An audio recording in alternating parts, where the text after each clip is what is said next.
माही का मुंह खुला का खुला रह गया था। आखिर उसकी मॉम जो वहां आ गई थी। माही को डर था कि मॉम ने कुछ सुन ना लिया हो। वो एकदम से चुप खड़ी हो गई। लेकिन माही की मॉम शालिनी वहां आई और आते ही उन्होंने माही को गले लगा लिया और रोते हुए बोली, माही, मैंने सुना डॉक्टर कुरैशी कह रहे हैं कि डैड अब नहीं बच पाएंगे। ये सच है क्या? अगर ऐसा हुआ तो मैं जीकर क्या करूंगी? मुझे भी नहीं जीना माही। और शालिनी कपूर फूट फूट कर माही को पकड़कर रोने लगी। माही की भी आंख भर आई, लेकिन उसे रोने से ज्यादा डॉक्टर कुरैशी पर गुस्सा आ रहा था। वो टेढ़ी आंखों से डॉक्टर कुरैशी को घूरने लगी, क्योंकि माही बाहर जाने से पहले साफ साफ डॉक्टर को बताकर गई थी कि चाहे जो हो मॉम को असलियत मत बताना। लेकिन फिर भी ना जाने क्यों डॉक्टर कुरैशी सब कुछ बता चुके थे। माही को गुस्सा आ रहा था। वो बस इंतजार कर रही थी कि एक बार उसकी मॉम साइड हो तो वो फटकार लगाए डॉक्टर कुरैशी को। तभी डॉक्टर कुरैशी नजरें झुकाकर बोले, मिस शालिनी, सॉरी, लेकिन मैं आपके दिए हुए एक भी रुपए नहीं ले पाऊंगा, क्योंकि मैंने आपके सर की जान बचाने का वादा किया था। अब अगर मैं वादा ही नहीं निभा पा रहा तो रुपये किस बात के लूंगा। डॉक्टर कुरैशी के ये कहते ही शालिनी कपूर और जोर से रोने लगी। माही को उनके लिए डर लग रहा था। वो उन्हें शांत कराने की कोशिश कर रही थी कि तभी माही का स्टेप ब्रदर मयंक वहां आया और बोला, माही, तुम्हें मॉम से छुपाने की क्या जरूरत थी? क्या ये कोई मजाक चल रहा है? यहाँ हमारे फैमिली मेंबर की जान जाने वाली है और तुम ये बात हमसे ही छुपा रही हो। अब बताओ, ऐन वक्त पर सब कुछ, सारे क्रियाक्रम कैसे होंगे? डैड अच्छे से जाएं, कम से कम उसकी तैयारी तो करने दो मुझे। जैसे ही मयंक ने यह बोला, माही को सब कुछ साफ साफ समझ आ गया था। वो समझ गई थी कि ये सब मयंक का ही किया धरा है। आखिर माही मयंक की नीयत से अच्छी तरह से वाकिफ जो थी। वो जानती थी कि उसके डैड ने सारी प्रॉपर्टी उसकी मॉम के और मयंक के नाम की थी, और अगर किसी वजह से उसकी मॉम को कुछ हो जाता है तो मयंक की प्रॉपर्टी का हिस्सा बढ़ जाएगा। और इसी नीयत से उसने शालिनी कपूर को सच बताया था। माही को मयंक की नीयत से घिन आ रही थी।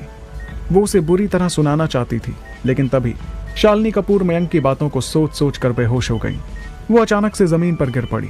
सूर्या और नैन्सी ने भागकर उन्हें संभाला। माही की हालत खराब हो गई थी। वो पैनिक कर रही थी, लेकिन थैंकफुली डॉक्टर कुरैशी वहां मौजूद थे। उन्होंने शालिनी कपूर के गर्दन पर एक नस दबाई, जिससे उन्हें धीरे धीरे होश आ गया। सूर्या इस पूरी सिचुएशन को चुपचाप खड़ा देख रहा था। उसे समझ नहीं आ रहा था कि वो क्या करे। उसे माही और उसकी मॉम के लिए बुरा फील हो रहा था, लेकिन वो उनकी कोई मदद भी नहीं कर सकता था। सूर्या ने देखा कि माही अपनी मॉम को पानी पिला रही थी। माही की आंखों में सूर्या को डर साफ दिखाई दे रहा था। तभी अचानक डॉक्टर कुरैशी चिल्लाए, अरे कपूर साहब की धड़कन बंद हो गई, ये सांस नहीं ले रहे हैं। माही की मॉम माही को धक्का देकर खड़ी हो गई। वो आस लगाए डॉक्टर के सामने हाथ जोड़कर खड़ी हो गई थी। सबकी आंखें नम थी। डॉक्टर कुरैशी ईसीजी में धड़कन चेक कर रहे थे। हर किसी की निगाहें डॉक्टर पर ही थी। करीब 15 सेकंड बाद डॉक्टर कुरैशी ने सामने देखा और कहा, कपूर साहब नहीं रहे। सबकी आंखें पथरा गई थीं। शालिनी कपूर जोर से चीखी और चिल्लाई, मैं तुम्हारे पास आ रही हूँ हेमंत। ये कहते ही शालिनी ने ना इधर देखा ना उधर। वो खिड़की के पास दौड़ पड़ी और नीचे कूद गई। माही ने जोर से चिल्लाकर अपनी आंखें बंद कर ली। नैन्सी भी सहम कर नीचे जमीन पर बैठ गई। लेकिन तभी माही को अपनी मॉम की आवाज सुनाई दी। माही ने आंख खोलकर देखा। वो हैरान हो गई। उसकी मॉम को सूर्या ने बचा लिया था। वो सूर्या के हाथों में थी और नीचे कूदने के लिए कसमसा रही थी, लेकिन सूर्या की पकड़ बिल्कुल ढीली नहीं पड़ रही थी। उसने पूरी ताकत से शालिनी कपूर को पकड़ा हुआ था। अपनी मॉम को जिंदा देखकर माही की सांस में सांस आ गई थी। वो भागकर आगे आई और अपनी मॉम को गले लगाकर उन्हें शांत कराने लगी। लेकिन जब सूर्या ने देखा कि शालिनी चुप होने का नाम नहीं ले रही थी, वो बार बार मरने की जिद कर रही थी, तो सूर्या से रहा नहीं गया और वो बोला, मैं ठीक कर सकता हूं आपके पति को। माही की मॉम शालिनी कपूर के कान खड़े हो गए। उन्होंने गीली आंखों से सूर्या को देखा और हैरानी जताई, तुम जब बड़े बड़े डॉक्टर नहीं बचा पाए तो तुम क्या ठीक करोगे? और अब तो शायद वो। शालिनी अपनी बात भी पूरी नहीं कर पाई और जोर जोर से चीख कर रोने लगी। लेकिन सूर्या दोबारा बोला, मुझे मौका देकर तो देखो, मैंने ठीक कर सकता हूँ, ये जिंदा हो जाएंगे। वहां खड़ा हर शख्स सूर्या को हैरानी से देखने लगा। सबके होश उड़ गए थे। तभी शालिनी कपूर बोली, क्या तुम सच कह रहे हो? झूठ तो नहीं बोल रहे? मेरे पति वापस जिंदा हो सकते हैं? बकवास कर रहा है ये आदमी। आज तक कोई मरा हुआ इंसान जिंदा हुआ है क्या जो डैड होंगे? मयंक साइड से गुस्से में बोला। डॉक्टर कुरैशी ने भी मयंक का साथ दिया और बोले, आप क्यों इस फालतू इंसान की बात सुन रहे हो? कपूर साहब का ठीक होना मुमकिन ही नहीं है। ये पैसे ऐंठने के लिए ये सब कर रहा है। शालिनी कपूर ने आशा भरी नजरों से सूर्या को देखा और पूछा, क्या तुम्हें विश्वास है तुम हेमंत को ठीक कर दोगे? सूर्या कुछ बोलता उससे पहले ही मयंक बीच में बोला, कम ऑन शालिनी मॉम, आप ऐसे किसी की भी बातों में कैसे आ सकते हो? डैड को सीवियर लंग कैंसर था, ये तो क्या दुनिया का कोई भी डॉक्टर उन्हें अब नहीं बचा सकता, लेकिन मैं बचा सकता हूं। सूर्या ने मयंक की आंखों में देखकर पूरे कॉन्फिडेंस के साथ कहा। सूर्या इतने कॉन्फिडेंस से बोल रहा था कि एक पल को माही भी हिचकिचा गई। उसे यकीन नहीं हो रहा था कि सूर्या कितनी अच्छी एक्टिंग कर रहा था। वो सूर्या का साथ देते हुए बोली, हाँ मॉम, सिर्फ यही है जो डैड को अब ठीक कर सकता है। शालिनी कपूर कुछ कह पाती उससे पहले ही डॉक्टर कुरैशी बीच में आ गए और भौहें चढ़ाते हुए बोले, अच्छा, जो काम बड़े बड़े डॉक्टर नहीं कर पाए वो ये कर लेगा? क्यों लड़के, आखिर कौन से मेडिकल कॉलेज से पढ़ाई की है तुमने और कौन से ईयर के पास आउट हो?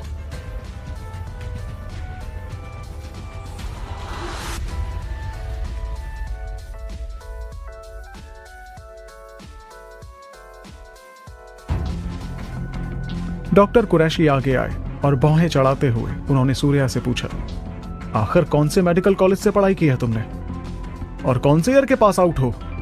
सूर्या एक पल को कुछ नहीं बोल पाया। फिर उसने माही की तरफ देखा और कहा, मैंने किसी मेडिकल कॉलेज से पढ़ाई नहीं की है। माही ने अपनी जीभ काटते हुए अपना सिर झुका लिया। वो समझ गई थी कि अब उसका भांडा फूट चुका है, उसके पास अब बोलने को कुछ नहीं बचा था। और वहीं मयंक और डॉक्टर कुरैशी जोर जोर से हंस रहे थे। मयंक ने सूर्या की तरफ उंगली उठाई और बोला, अबे चूजे, मेडिकल स्कूल गया नहीं, कोई लाइसेंस है नहीं, तो यहाँ क्या अपनी अम्मा को ठीक करने आया है? मयंक बोलकर चुप हुआ ही था कि अचानक सूर्या ने उसके गाल पर एक जोरदार थप्पड़ दे मारा। मयंक हिल गया, उसके कान बज उठे। वो गुस्से में कांपता हुआ आगे आया और बोला, बास्टर्ड, तेरी इतनी औकात कि तूने मुझे थप्पड़ मारा? द मयंक कपूर को जानता भी है, खड़ा कहाँ है तू? मयंक के गुस्से का सूर्या पर कोई असर नहीं हुआ। वो वैसा ही शांत खड़ा रहा और फिर आगे आकर बोला, एक बार और तूने अपनी गंदी जुबान से मेरे माँ बाप के लिए कुछ बोला तो मैं तेरी जान ले लूंगा, संभाल कर जुबान खोल। मयंक कांप उठा।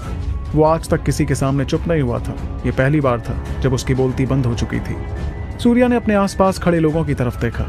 सब लोग बुत बनकर खड़े थे। सूर्या ने गहरी सांस ली और कहा, देखो, अगर इन्हें ठीक करना है तो मैं कर दूंगा, लेकिन मेरी कंसल्टेशन फीस 10 लाख है। सबकी आंखें फटी रह गईं, क्योंकि सूर्या पेशेंट को ठीक करने के नहीं बल्कि सिर्फ जांचने के 10 लाख मांग रहा था।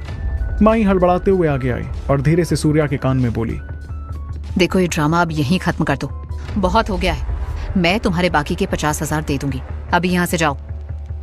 लेकिन सूर्या ने जैसे माही की बात सुनी ही नहीं। वो शालिनी कपूर की तरफ ही देखता हुआ खड़ा रहा, क्योंकि वो जानता था कि वो जरूर मानेंगी।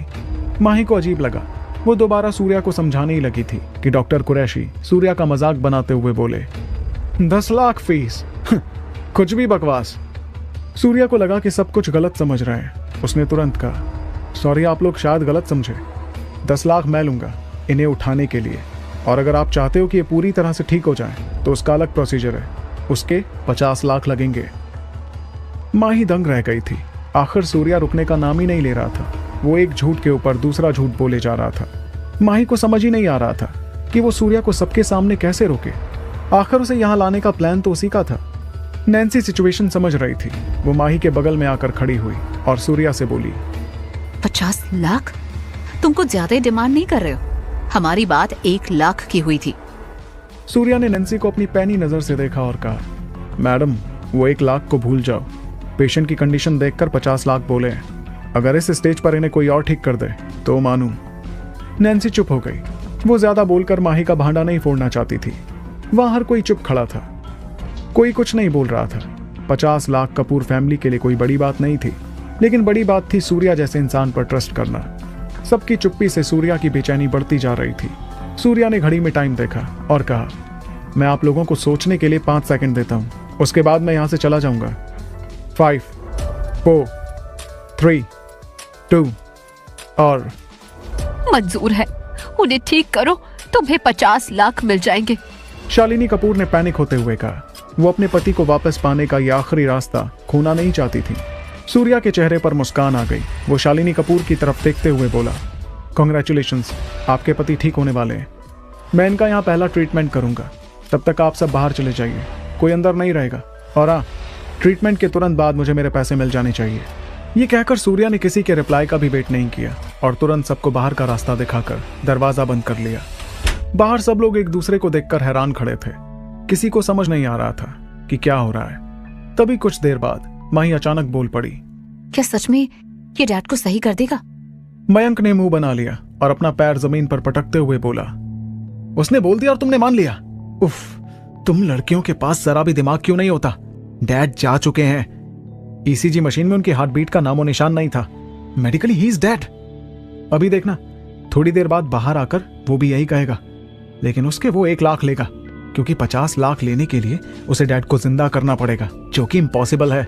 देखना, मैं इस पर फ्रॉड का इल्जाम लगाकर इसे पुलिस के हवाले करूंगा। मयंक गुस्से में बड़बड़ाए जा रहा था। वो कभी माही को खरी खोटी सुना रहा था तो कभी शालिनी कपूर को। डॉक्टर कुरैशी भी पीछे नहीं हटे। उन्होंने भी आग में घी डालते हुए कहा, सही कह रहे हो मयंक बेटा, मैं तो कहूंगा कि ये तमाशा छोड़कर तुम दाह संस्कार की तैयारी करो। शालिनी कपूर को अंदर ही अंदर गुस्सा तो बहुत आ रहा था, लेकिन वो खुद को कंट्रोल किए शांत खड़ी थी। वो बस सूर्या के मुंह से गुड न्यूज सुनने का इंतजार कर रही थी। वैसे तो शालिनी कपूर पढ़ी लिखी औरत थी जो साइंस पर यकीन करती थी, लेकिन आज उन्हें चमत्कार की उम्मीद थी। वो हाथ बांधे मन ही मन भगवान से अपने पति के लिए प्रे कर रही थी। वहीं कमरे के अंदर सूर्या मरने की कगार पर पड़े हेमंत कपूर को देख रहा था और फिर वो उनके सर पर हाथ रखकर बोला, किस्मत अच्छी है तुम्हारी जो अपनी आखिरी घड़ी में मुझसे मिल गए। मेरे बूढ़े मास्टर ने जो कला मुझे सिखाई थी, अब वक्त आ गया है उसे इस्तेमाल करने का। मुझे विश्वास है कि वो तुम्हें मौत के दरवाजे से वापस खींच लाएगी। सूर्या ने कहते अपने शरीर के चक्रास पर कंसंट्रेट किया। वो जानता था कि उस वक्त उसे अपने शरीर का कौन सा चक्र एक्टिवेट करना था। सूर्या आंख बंद के चक्रास को जगा रहा था। तभी धीरे धीरे कुछ ही मिनट में सूर्या के शरीर से एक हल्की पीली रंग की रोशनी निकलने लगी। वो रोशनी धीरे धीरे सूर्या की उंगलियों के चारों ओर इकट्ठा हो रही थी।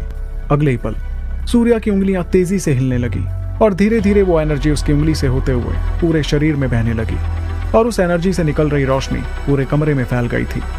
सूर्या ने अपनी ताकत का इस्तेमाल किया और उस तेज बहती हुई एनर्जी के फ्लो को अपने हाथ में समेट लिया और जोर से चिल्लाया, जाओ। सूर्या ने पूरी ताकत से वो एनर्जी की संजीवनी हेमंत कपूर के शरीर पर फेंक दी। सूर्या के चिल्लाने की आवाज बाहर तक सुनाई दी, जिससे माही और शालिनी कपूर डर गए। क्या हुआ? सब ठीक तो है ना? शालिनी कपूर ने घबराते हुए जोर से सूर्या से पूछा। बाहर शोर मचा था कि अंदर क्या खबर है, और अंदर सूर्या ने पूरी ताकत से एनर्जी की संजीवनी हेमंत कपूर के शरीर पर फेंक दी थी। एनर्जी फेंकते ही वहां अंदर माहौल कुछ अजीब सा होने लगा। पूरे कमरे में कुछ अलग ही हवा फैल गई थी जो चारों ओर गोल गोल घूम रही थी। सूर्या ने देखा कि हेमंत कपूर का शरीर धीरे धीरे हवा में उठने लगा था। उनके चारों ओर कुछ अजीब अजीब तरह के एंशिएंट सिंबल्स तैर रहे थे। शायद सूर्या उन सिंबल्स को समझ रहा था, इसलिए वो कुछ तो लगातार बड़बड़ा रहा था। सूर्या हेमंत कपूर के शरीर की कोई नाड़ी जोड़ने की कोशिश कर रहा था। सूर्या अपनी साधना में लगा रहा। बाहर खड़े लोगों की बेचैनी बढ़ती जा रही थी। वो कभी दरवाजा खटखटा रहे थे तो कभी जोर जोर से आवाजें दे रहे थे। क्या हुआ? सब ठीक तो है ना? लेकिन सूर्या उनका कोई जवाब नहीं दे रहा था। आखिर वो अपने काम में ध्यान जो लगाए हुए था। कुछ ही पलों में अंदर कमरे में एक चमत्कार हुआ। हेमंत कपूर के शरीर से निकल रही डेथ रेज पूरी तरह से गायब हो गई थी। समय बीतता रहा और हेमंत कपूर का फीका पड़ा चेहरा धीरे धीरे लालिमा पकड़ने लगा और देखते ही देखते वो धीरे धीरे सांस भी लेने लगे। बेड के पास रखे ईसीजी मॉनिटर की स्क्रीन पर जो फ्लैट लाइन दिख रही थी वो अब धीरे धीरे बीप करने लगी थी। हेमंत कपूर की मौत अब टल चुकी थी। वहीं सूर्या का चेहरा और उसके कपड़े पसीने से भीग चुके थे। वो पूरी तरह गीले हो चुके थे। सूर्या को एहसास हुआ कि हेमंत कपूर को जिंदा करने में उसकी एनर्जी बहुत ज्यादा यूज हो गई। वो काफी थका हुआ महसूस कर रहा था। सूर्या ने पानी का घूंट पिया और मन ही मन बोला, मैं इतनी जल्दी थक गया, लगता है मुझे अपनी साधना पर और मेहनत करनी पड़ेगी। जब मेरे पास मोटे पैसे हो जाएंगे तब मैं सारी ज़रूरी जड़ी बूटियाँ खरीदूंगा, जिससे मेरी साधना तेज़ी से बढ़ेगी और फिर मैं उस काले पत्थर के पीछे की दुनिया के राज को भी जान पाऊंगा। सूर्या थक कर वहीं कुर्सी पर बैठ गया था। करीब 10 मिनट बाद हेमंत कपूर का शरीर हवा से धीरे धीरे नीचे उतरने लगा था। फिर कमरे की रोशनी भी धीमी होने लगी थी। सूर्या ने हेमंत कपूर को देखा और राहत की सांस ली। सूर्या का पहला स्टेप पूरा हो चुका था। सूर्या कुर्सी से खड़ा हुआ और अंगड़ाई लेते हुए बोला, अगर मुझे पता होता कि मेरी इतनी एनर्जी खर्च होगी तो मैं सीधा 1 करोड़ मांगता। खैर, छोड़ो, इसे पहले कस्टमर का डिस्काउंट समझ लेता हूँ। अपने मन में बुदबुदाते हुए सूर्या दरवाजे के पास गया और उसने झट से दरवाजा खोल दिया। सूर्या ने बाहर खड़ी भीड़ की ओर देखा, जिनके चेहरों पर सवाल साफ झलक रहे थे। सूर्या ने उन्हें देखा और कहा, सीधे मुद्दे पर आते हैं। इलाज ठीक ठाक हुआ है, अंदर हेमंत जी जल्दी जाग जाएंगे। मेरा पैसा? सब लोग सूर्या को देखकर हैरान थे, क्योंकि वो पूरी तरह पसीने में लथपथ था। वहां मौजूद घर का स्टाफ आपस में कानाफूसी करने लगा। क्या किसी को ठीक करना इतना थकाने वाला होता है? ये तो ऐसा लग रहा है जैसे अभी अभी किसी मैराथन से लौटा हो। शालिनी कपूर को तो यकीन ही नहीं हो रहा था। उन्होंने फिर से कंफर्म करने के लिए सूर्या से पूछा, क्या तुम सच कह रहे हो? क्या हेमंत जल्द ही जाग जाएंगे? सूर्या ने सिर हिलाकर हामी भर दी। बस फिर क्या था, शालिनी कपूर खुशी से झूम उठी। उन्होंने सूर्या को गले से लगा लिया और कहा, ओह, बहुत बहुत शुक्रिया बेटा। ये लो, ये मेरा बैंक कार्ड है और इसका पिन 000000 है। जैसे ही शालिनी कपूर अपना कार्ड सूर्या को देने लगी, मयंक ने झपट्टा मारकर कार्ड छीन लिया और मुंह बनाकर बोला, ओफो मॉम, इतनी एक्साइटेड मत हो, जरा अंदर देखो, क्या डैड जाग गए? वो अब भी वैसे ही लेटे हुए हैं। तुम इतनी आसानी से इस धोखेबाज की बातों पर कैसे भरोसा कर सकती हो? ये आदमी बस अंदर जाकर नहा कर आया है और अब थका थका दिखने का नाटक कर रहा है ताकि हमदर्दी बटोर सके। डॉक्टर कुरैशी ने भी मौका नहीं छोड़ा। वो भी ठंडी आवाज में तंज कसते हुए सूर्या से बोले, तुम अपने आप को डॉक्टर कहते हो, लेकिन सच तो यह है कि तुम मरे हुए लोगों के नाम पर झूठा पैसा कमाने की कोशिश कर रहे हो। मुझे तो शर्म आ रही है तुम पर। सबकी बातों को इग्नोर करके शालिनी कपूर अंदर कमरे में चली गई थी। वहीं खड़ी माही सूर्या का बचाव करना चाहती थी, लेकिन आखिर वो किस बुनियाद पर उसका बचाव करती? कहीं ना कहीं उसे भी लगने लगा था कि सूर्या धोखेबाज है, क्योंकि उसके पास ना तो कोई डिग्री थी, ना ही कोई एक्सपीरियंस। माही मान चुकी थी कि सूर्या फ्रॉड ही है। वो बस मौके का फायदा उठाकर पैसे ऐंठ रहा है। सबकी आंखों में अपने लिए शक देखकर सूर्या ने ठंडी आवाज में कहा, तो किसी को मुझ पर भरोसा नहीं है? किसी को भी नहीं। शायद वो माही से भरोसे की उम्मीद कर रहा था, लेकिन माही ने भी सिर झुका लिया था। कोई कुछ नहीं बोल रहा था। सूर्या का कुछ एक्सप्लेन करने का मन भी नहीं था। उसने सोचा, जब हेमंत कपूर को होश आएगा तब सच पता चली जाएगा इन लोगों को। ये सोचकर वो मयंक के सामने जाकर खड़ा हो गया और उसे आंखें दिखाकर बोला, मेरा कार्ड। मयंक उसे देखता रह गया। मयंक के चेहरे पर डर साफ दिखाई दे रहा था। वो कार्ड देना तो नहीं चाहता था, लेकिन सूर्या इतना करीब था कि वो उससे पूरे घर के स्टाफ के सामने पिटना भी नहीं चाहता था। मयंक ने एक बार अपने आसपास देखा, फिर एक बार सूर्या को। वो सोच ही रहा था कि क्या करे। उतने में सूर्या ने मयंक का कॉलर पकड़ लिया और धीरे से बोला, आराम से दे दे, पिटना क्यों चाहता है सबके सामने? मयंक को अपनी इज्जत बहुत प्यारी थी। उसने चुपचाप अपनी जेब से बैंक कार्ड निकाला और सूर्या के हाथों में पकड़ा दिया। कार्ड लेने के बाद सूर्या ने सबकी तरफ देखा और स्टेयर से नीचे जाने लगा। फिर वो एक पल रुका और बोला, ये मेरी मेहनत की कमाई के पैसे हैं, कोई धोखेबाजी के नहीं। और हाँ, सर को थोड़ी देर में होश आ जाएगा, लेकिन मेरे अगले प्रोसेस के बिना वो सिर्फ 3 दिन ही जी पाएंगे। और फिर सूर्या बिना पीछे मुड़े वहां से चला गया। सूर्या की जाती मयंक का कॉन्फिडेंस देखने लायक था। वो तुरंत शेर बन गया और दहाड़ते हुए बोला, इस चोर की हिम्मत देखो, मुझे धमका रहा है और ऊपर से बैंक कार्ड ले गया वो अलग। यहाँ इतने सारे विटनेस हैं, अभी पुलिस को बुलाकर इसकी हड्डी तोड़वाता हूँ। मयंक गुस्से में हाँफ रहा था। डॉक्टर कुरैशी ने मयंक को शांत करवाया और कहा, मयंक बेटा, मेरा एक जानकार भी है पुलिस में, तुम कहो तो उसे बुलवाऊं यहाँ? मयंक को अपनी बेइज्जती सहन नहीं हो रही थी। उसने गुस्से में डॉक्टर कुरैशी को देखा और दांत पीसते हुए बोला, जब जानकार है तो किसका वेट कर रहे हो, बुलाओ उसे। तभी अचानक अंदर कमरे से शालिनी कपूर की जोर से चीखने की आवाज आई। वो आवाज इतनी तेज थी कि सब हिल गए थे। मयंक ने माही की तरफ देखकर कहा, लगता कूद गई इस बार। माही की सांसें रुक गई। वो भागकर अंदर गई। माही जैसे ही अंदर कमरे में पहुंची, वो हिल गई। उसे अपनी आंखों पर यकीन ही नहीं हुआ।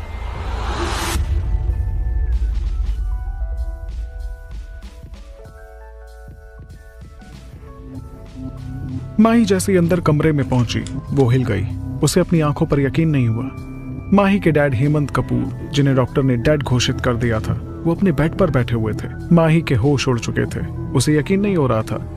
मयंक का भी यही हाल था। जब वो अंदर पहुंचा, उसके चेहरे पर घबराहट की लकीरें उभर आई थी। वो यकीन नहीं कर पा रहा था कि जिस डैड को वो मरा हुआ मान चुका था, वो उसके सामने जिंदा बैठे हैं। नैन्सी की तो खड़े खड़े टांगे कांप रही थी। वो खुद को संभालते हुए कुर्सी पर बैठ गई। डॉक्टर कुरैशी का सबसे बुरा हाल था। उन्हें अपनी आंखों पर यकीन नहीं हो रहा था। वो बार बार अपनी आंखें मल रहे थे और हर बार उन्हें शौक लग रहा था। उनका सफेद कोट पसीने से भीग चुका था। इतने सालों की प्रैक्टिस में उन्होंने ऐसा चमत्कार कभी नहीं देखा था। ये उनके लिए किसी जादू से कम नहीं था। शालिनी अपने पति को जिंदा देखकर खुशी के आंसू रो रही थी। वो कभी उनके चेहरे पर हाथ फेर रही थी तो कभी उनके बालों पर। माही की आंखें भर आईं। वो जोर से चिल्लाना चाहती थी। वो खुशी में नाचना चाहती थी, उछलना चाहती थी, लेकिन माही ने अपने इमोशंस दबाकर अपनी मॉम और डैड को जाकर हक कर लिया।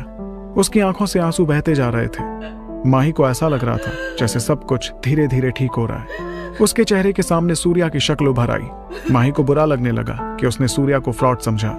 माही ने अपने आंसू पोंछते हुए सोचा, यानी वो शुरुआत से ही सच बोल रहा था। उसका स्टॉल, उसके बैनर्स पर लिखी बातें सब सच थी। शिट, मैंने तो उसे शुरुआत से ही गलत समझा और यहाँ भी उसका सपोर्ट नहीं किया। माही को अंदर ही अंदर गिल्ट हो रहा था। वो इंसान जिसकी वजह से उसके डैड जिंदा हो गए, उसने उसे झूठा समझा और उसे भाव तक नहीं दिया। बेबी, तुम ठीक हो गए। मैंने कहा था इन सब से कि तुम ठीक हो जाओगे। किसी को मेरी बातों पर यकीन नहीं था। मुझे भी ये एक सपने की तरह लग रहा है। शालिनी ने हेमंत कपूर को गले लगाकर रोते हुए कहा। हेमंत कपूर ने अपनी बीवी के आंसू पोंछे और कहा, यह सपना नहीं है, मैं हकीकत में ठीक हो गया हूं डार्लिंग। वो डॉक्टर कहाँ है जिसने मेरा इलाज किया? वो नहीं होता तो मैं कब का मर चुका होता। कहाँ है वो? मुझे उनसे मिलना है। सब शांत हो गए। किसी के मुंह से एक आवाज नहीं निकली। हेमंत कपूर ने सबकी तरफ देखा और दोबारा पूछा, क्या हुआ? कहाँ है वो? माही ने अपने आंसू पोंछे और मयंक की तरफ गुस्से में देखते हुए बोली, इस मयंक की वजह से वो यहाँ से चला गया। हेमंत कपूर को कुछ समझ नहीं आया। उन्होंने अपनी आंखें सिकोड़ी और कंफ्यूजन में पूछा, मतलब कहना क्या चाहती हो माही? माही ने फिर बिना रुके एक सांस में सब कुछ अपने डैड को एक्सप्लेन किया। वो उसे कैसे लाई थी, फिर यहाँ जो कुछ हुआ वो सारा। पूरी कहानी सुनने के बाद हेमंत कपूर झुंझला उठे। उन्हें भारी गुस्सा आ गया। वो अपने आप को संभालते हुए मयंक के पास जाकर खड़े हो गए। फिर उन्होंने एक जोरदार थप्पड़ मयंक को दे मारा और कहा, बेवकूफ लड़के, तुमने उसे इतना कुछ कहा। जिस इंसान ने मेरी जान बचाई, तुमने उसे ही नाराज कर दिया। कभी भी सोच समझकर काम नहीं करते हो, बेवकूफ। अभी मुझे उसकी फिर से जरूरत पड़ेगी। वो नहीं आया तो? हाँ अंकल, वो बोल रहा था आपको 3 दिन के बाद उसकी जरूरत पड़ेगी और सिर्फ वही आपको पूरी तरह से ठीक कर सकता है। नैन्सी ने घबराते हुए कहा। हेमंत कपूर ने अपना सर पकड़ लिया और बोले, मुझे पूरी तरह होश तो नहीं था, लेकिन फिर भी मैं बता सकता हूँ कि जो कुछ उसने किया वो नॉर्मल इंसान नहीं कर सकता। वो इस धरती पर देवता के समान है। उसे नाराज नहीं करना चाहिए था। तुम मयंक, पेशेंस से सिचुएशन डील करना कब सीखोगे? मरता हुआ देखना चाहते हो क्या मुझे? आज से तुम्हारा सारा जेब खर्चा बंद। 1 रुपया नहीं मिलेगा तुम्हें। मयंक हड़बड़ा गया। वो जानता था कि उसके डैड के पैसों के बिना वो कुछ भी नहीं है। उसे अपनी स्पोर्ट्स कार, क्लबिंग, शॉपिंग सब बंद करनी पड़ जाएगी। वो अपनी लग्जूरियस जिंदगी नहीं जी पाएगा। वो पैनिक करने लगा क्योंकि उसे पैसों की भारी भूख थी। और अगर आज उसके डैड उसकी सारी आमदनी बंद कर देंगे तो उसकी हालत एक भिखारी की तरह हो जाएगी। यही सब सोचकर मयंक घबरा उठा और हेमंत कपूर के सामने आकर बोला, सॉरी डैड, गलती हो गई। मैं ये डॉक्टर कुरैशी की बातों में आ गया था। डॉक्टर कुरैशी की तो सिट्टी पिट्टी गुल हो गई। वो आंखें फाड़कर मयंक को हैरानी से देखने लगे। उन्हें उम्मीद नहीं थी कि मयंक ऐन वक्त पर सारा इल्जाम उन पर डाल देगा। डॉक्टर कुरैशी अपनी सफाई में कुछ कहते, उससे पहले हेमंत कपूर भड़क उठे। शर्म आनी चाहिए डॉक्टर कुरैशी आपको। खुद तो कुछ कर नहीं पाए और जो कर रहा था उसे भी आपने नहीं छोड़ा। ढूंढ कर लाओ अब उसे। हेमंत कपूर जानते थे कि वो सिर्फ 3 दिन तक ऐसे जिंदा रह सकते हैं। आगे के लिए उन्हें सूर्या की जरूरत होगी। इसलिए उन्होंने तिल मिलाते हुए सबकी तरफ देखा और कहा, मैं सबको बोल रहा हूँ, कहीं से भी कैसे भी ढूंढो उसे। मुझे वो बंदा हर हाल में यहाँ चाहिए और अगर नहीं ला पाए तो अपनी शक्ल कभी मत दिखाना मुझे। वहीं शहर के दूसरे कोने पर माहेश्वरी ग्रुप्स में भी टेंशन का माहौल था, क्योंकि ये पहली बार था जब माहेश्वरी ग्रुप्स के शेयर्स ड्रास्टिकली नीचे गिर गए थे। पीआर डिपार्टमेंट के अकॉर्डिंग स्टॉक्स तेजी से नीचे इसलिए गिर रहे थे क्योंकि उनकी rival company star beauty corporation ने एक नई ब्यूटी ओरल पिल मार्केट में इंट्रोड्यूस की थी। इसे बस पानी में घोलकर पीना था और कंपनी गारंटी दे रही थी कि 1 महीने से भी कम वक्त में स्किन की क्वालिटी पूरी तरह इंप्रूव हो जाएगी। हालांकि वो पिल अभी तक मार्केट में आई नहीं थी, लेकिन चारों तरफ उसका हल्ला मच गया था। उसकी एडवर्टीजमेंट जोरों शोरों से चल रही थी। हर आर्टिकल में उसी का बोलबाला था। यहाँ तक कि कुछ लोगों ने तो ये तक कह दिया था कि star beauty corporation beauty industry का पूरा ढांचा बदल कर रख देगी और वो सारी टॉप कंपनीज को पीछे छोड़कर नंबर 1 पर आ जाएगी। पिछले कई सालों से माहेश्वरी ग्रुप अपने ब्यूटी प्रोडक्ट्स के चलते टॉप पोजीशन पर बरकरार था। उनकी कंपनी का मेन सोर्स ऑफ इनकम हमेशा से उनके यूनिक ब्यूटी प्रोडक्ट्स रहे थे, लेकिन आज माहेश्वरी ग्रुप्स पर खतरा मंडरा रहा था। वो मुसीबत में थे। ऑफिस के सभी लोग मीटिंग रूम में बैठे हुए थे, तभी लारा हाफते हुए वहां पहुंची। लारा ने रास्ते में ही चैट के थ्रू सब कुछ पता कर लिया था। लारा ने देखा कि मीटिंग रूम में पहले से ही सभी लोग मौजूद थे। वो हायर ऑफिशियल्स भी जो कभी कभार ऑफिस आते थे, और उनकी कंपनी के कॉस्मेटिक्स डिपार्टमेंट की कोर टीम भी वहां प्रेजेंट थी। वो कोर टीम कोई आम कोर टीम नहीं थी, बल्कि उसमें मेडिकल यूनिवर्सिटी के प्रोफेसर्स थे और सालों से काम कर रहे टॉप डर्मेटोलॉजिस्ट्स भी। लेकिन हर कोई मायूसी से मुंह लटकाए बैठा हुआ था। लारा को समझ नहीं आया कि वो क्या कहे। उसे सूर्या की याद आ गई। वो सोचने लगी कि पता नहीं बेचारा आज रात को घर आएगा या नहीं। अभी तक हर किसी ने अपना अपना ओपिनियन देना शुरू कर दिया। सभी लॉस से बचने की तरकीबें बता रहे थे और एक साथ बोले जा रहे थे। कुछ ही पलों में लोगों ने एक दूसरे को सुनना भी बंद कर दिया। मीटिंग रूम एक मच्छी मार्केट बन गया था। सबकी बातें सुनते वक्त अचानक लारा को सूर्या का दिया हुआ ब्यूटी फॉर्मूला याद आया। उसने अपनी जेब में हाथ डाला। वो पर्ची अब भी वहीं थी। लारा के दिमाग में आया, क्यों ना ये फॉर्मूला मैं इन्हें एक बार दिखाऊं।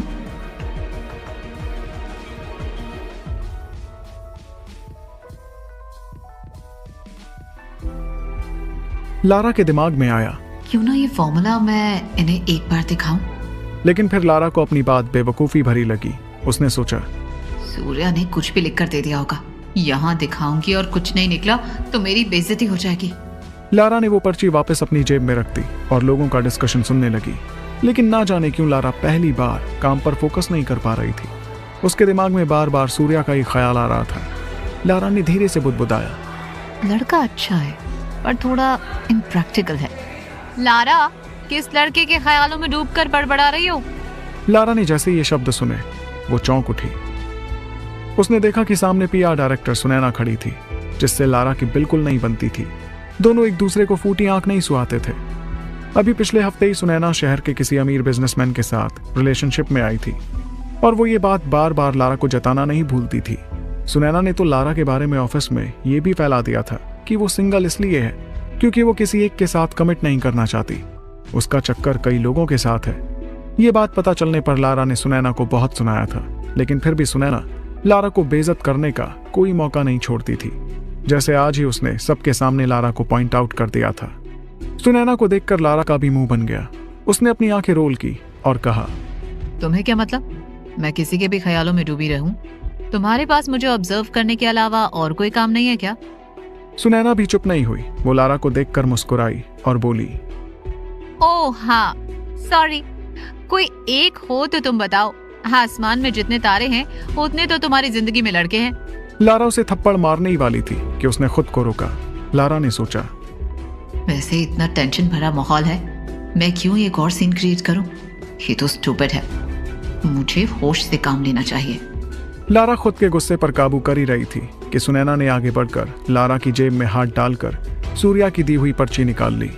लारा सकपका गई। वो गुस्से से बोली, पर्ची वापस दो। तुम्हें शर्म नहीं आती क्या? मैंने कहा मेरी पर्ची वापस दो। लेकिन सुनैना टस से मस नहीं हुई। वो वहीं पर्ची पकड़े हुए खड़ी रही और लारा को देखकर मुस्कुराते हुए बोली, ऐसा क्या है इसमें जो इतना घबरा रही हो? मीटिंग रूम में बैठा हर शख्स लारा की तरफ देखने लगा। लारा को ऑकवर्ड फील हो रहा था। उसने सुनैना को आंखें दिखाई और कहा, चुपचाप वापस कर दो वरना पछताओगी। सुनैना को लग रहा था कि उस पर्ची में जरूर किसी होटल का एड्रेस होगा जो किसी हायर ऑफिशियल ने लारा को दिया होगा। उसका प्लान था कि वो पर्ची सबके सामने पढ़कर लारा की भोली शक्ल का पर्दाफाश करेगी। लेकिन जैसे ही सुनैना ने वो पर्ची खोली, वो जोर जोर से हंस पड़ी और बोली, बिगिनर लेवल ब्यूटी फॉर्मूला? क्या लारा, तुम भी इन ब्यूटी पिल्स पर भरोसा करती हो? और फिर उस पर्ची को देखकर सुनैना आगे बोली, ये हैंडराइटिंग जरूर किसी मर्द की है। क्या किसी ने तुम्हें रात बिताने के बदले ये फॉर्मूला दिया है? ओफो, बस इतने में ही बिक गई तुम। ये तो नहीं सोच रहा था मैंने तुम्हारे बारे में। लारा का चेहरा गुस्से से लाल हो गया। उसने इस बार कोई लिहाज नहीं किया और वो जोर से बोली, हो गया तुम्हारा? तुम्हारे शब्दों से तुम्हारी सोच पता चलती है। कितना घटिया सोचती हो तुम। मेरी पर्ची मुझे वापस दो। आखिरी बार बोल रही हूँ। सुनैना को तो जैसे इस तमाशे से कोई डर ही नहीं था। वहां उन दोनों को मीटिंग रूम में आए सब लोग देख रहे थे, लेकिन सुनैना को कोई फर्क ही नहीं पड़ रहा था। उसने वो पर्ची हवा में उछाली और फिर जमीन पर उसमें पैर रखकर आगे बढ़ गई। लारा ने चुपचाप वो पर्ची उठाई और उस पर से जूतों के निशान को टिश्यू से साफ करने लगी। लारा उठकर सुनैना को सबक सिखाने ही वाली थी कि तभी मीटिंग रूम का दरवाजा खुला और जिया महेश्वरी अंदर आई।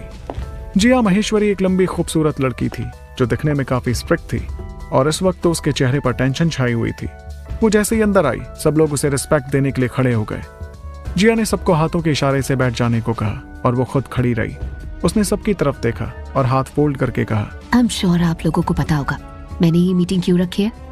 मार्केट में क्या चल रहा है पता है ना आप सबको। किसी के मुंह से कोई आवाज नहीं निकली। जिया ने लंबी गहरी सांस ली और अपनी कड़क आवाज में बोली, महेश्वरी ग्रुप की सेल्स लगातार कम हो रही है, मार्केट रेट डाउन जा रहा है और अगर एक बार कोई और कंपनी हमें हरा के आगे बढ़ गई तो वापस अपनी पोजीशन होल्ड कर पाना बहुत मुश्किल हो जाएगा। मुझे समझ नहीं आ रहा कि इतने टाइम से आप में से कोई कुछ सोल्यूशन लेकर क्यों नहीं आया। क्या हम मार्केट में ऐसा कुछ नहीं ला पा रहे हैं जो लोगों को अट्रैक्ट करे। सबकी बोलती बंद हो गई थी और लोगों को ऐसे चुप देखकर जिया और ज्यादा इरिटेट हो गई। उसने डेस्क पर हाथ मारा और गुस्से में बोली, R&D डिपार्टमेंट, क्या मैंने आप लोगों से न्यू ब्यूटी फॉर्मूलाज की डिमांड नहीं की थी या आप लोग सोए हुए हैं, कुछ याद ही नहीं है। R&D डिपार्टमेंट कॉस्मेटिक डिपार्टमेंट का ही नाम था जो उस वक्त नजरें नीचे किए बैठे थे। जिया ने डेस्क पर दोबारा जोर से हाथ मारा और कहा, कम ऑन प्लीज, ऐसे बुत बनकर मत बैठिए, आई वांट आंसर। तभी R&D डिपार्टमेंट के एक सीनियर एम्प्लॉय ने डरते हुए कहा, वो मैम हमने नए फॉर्मूलाज पर रिसर्च की थी लेकिन कुछ असरदार नहीं निकले और कुछ फॉर्मूलाज ऐसे थे जिनके हर्ब्स मिल पाना ही इजी नहीं है बल्कि उनके मिलने की पॉसिबिलिटी ना के बराबर है। जिया चिढ़ गई। उसने इरिटेट होकर लाउड वॉइस में कहा, बाहर कंपटीशन इतना ज्यादा है और आप लोग मुझे यहाँ बैठकर हर्ब्स नहीं मिल रही हैं ये बहाने दे रहे हो। एक काम करते हैं, जब आप लोगों से नहीं हो पा रहा है तो कंपनी ही बंद कर देते हैं, क्योंकि आप लोग पुराने फॉर्मूलाज पर ही टिके हुए हो, कुछ नया तो इजाद कर ही नहीं पा रहे हो। नहीं वो मैम एक फॉर्मूला पर काम चल रहा है, शायद जल्दी कुछ खुशखबरी मिले हमें, R&D डिपार्टमेंट के ही एक पुराने एम्प्लॉय ने कहा। लेकिन जिया को उसके जवाब से कोई सेटिस्फैक्शन नहीं मिला। आखिर वो अब ज्यादा वेट नहीं कर सकती थी। जिया को जल्द से जल्द कोई असरदार फॉर्मूला चाहिए था। उसने R&D डिपार्टमेंट को घूरा और पॉइंट आउट करके कहा, आज से आप लोग ओवर टाइम काम करोगे। मुझे नहीं पता कैसे करोगे, क्या करोगे, लेकिन मुझे नए आइडियाज चाहिए, नए फॉर्मूलाज चाहिए जो हमारी कंपनी की शान बचा सके, वरना फिर अपना अपना सामान बांध लेना आप सब। ये कहकर जिया चुप ही हुई थी कि सुनैना के दिमाग में खुराफात जागी। वो मौके का फायदा उठाना अच्छे से जानती थी। उसने अपनी पैनी आवाज में पोलाइटली कहा, जी हाँ मैम। आपको परेशान होने की ज्यादा जरूरत नहीं पड़ेगी। आफ्टर ऑल हमारी कंपनी में कुछ नायाब हीरे जो हैं, मैं लारा की बात कर रही हूँ। मैंने उसे कहते सुना था कि उसके पास एक लाजवाब ब्यूटी फॉर्मूला है जिससे हमारी कंपनी की सारी शान और मान बच जाएगी।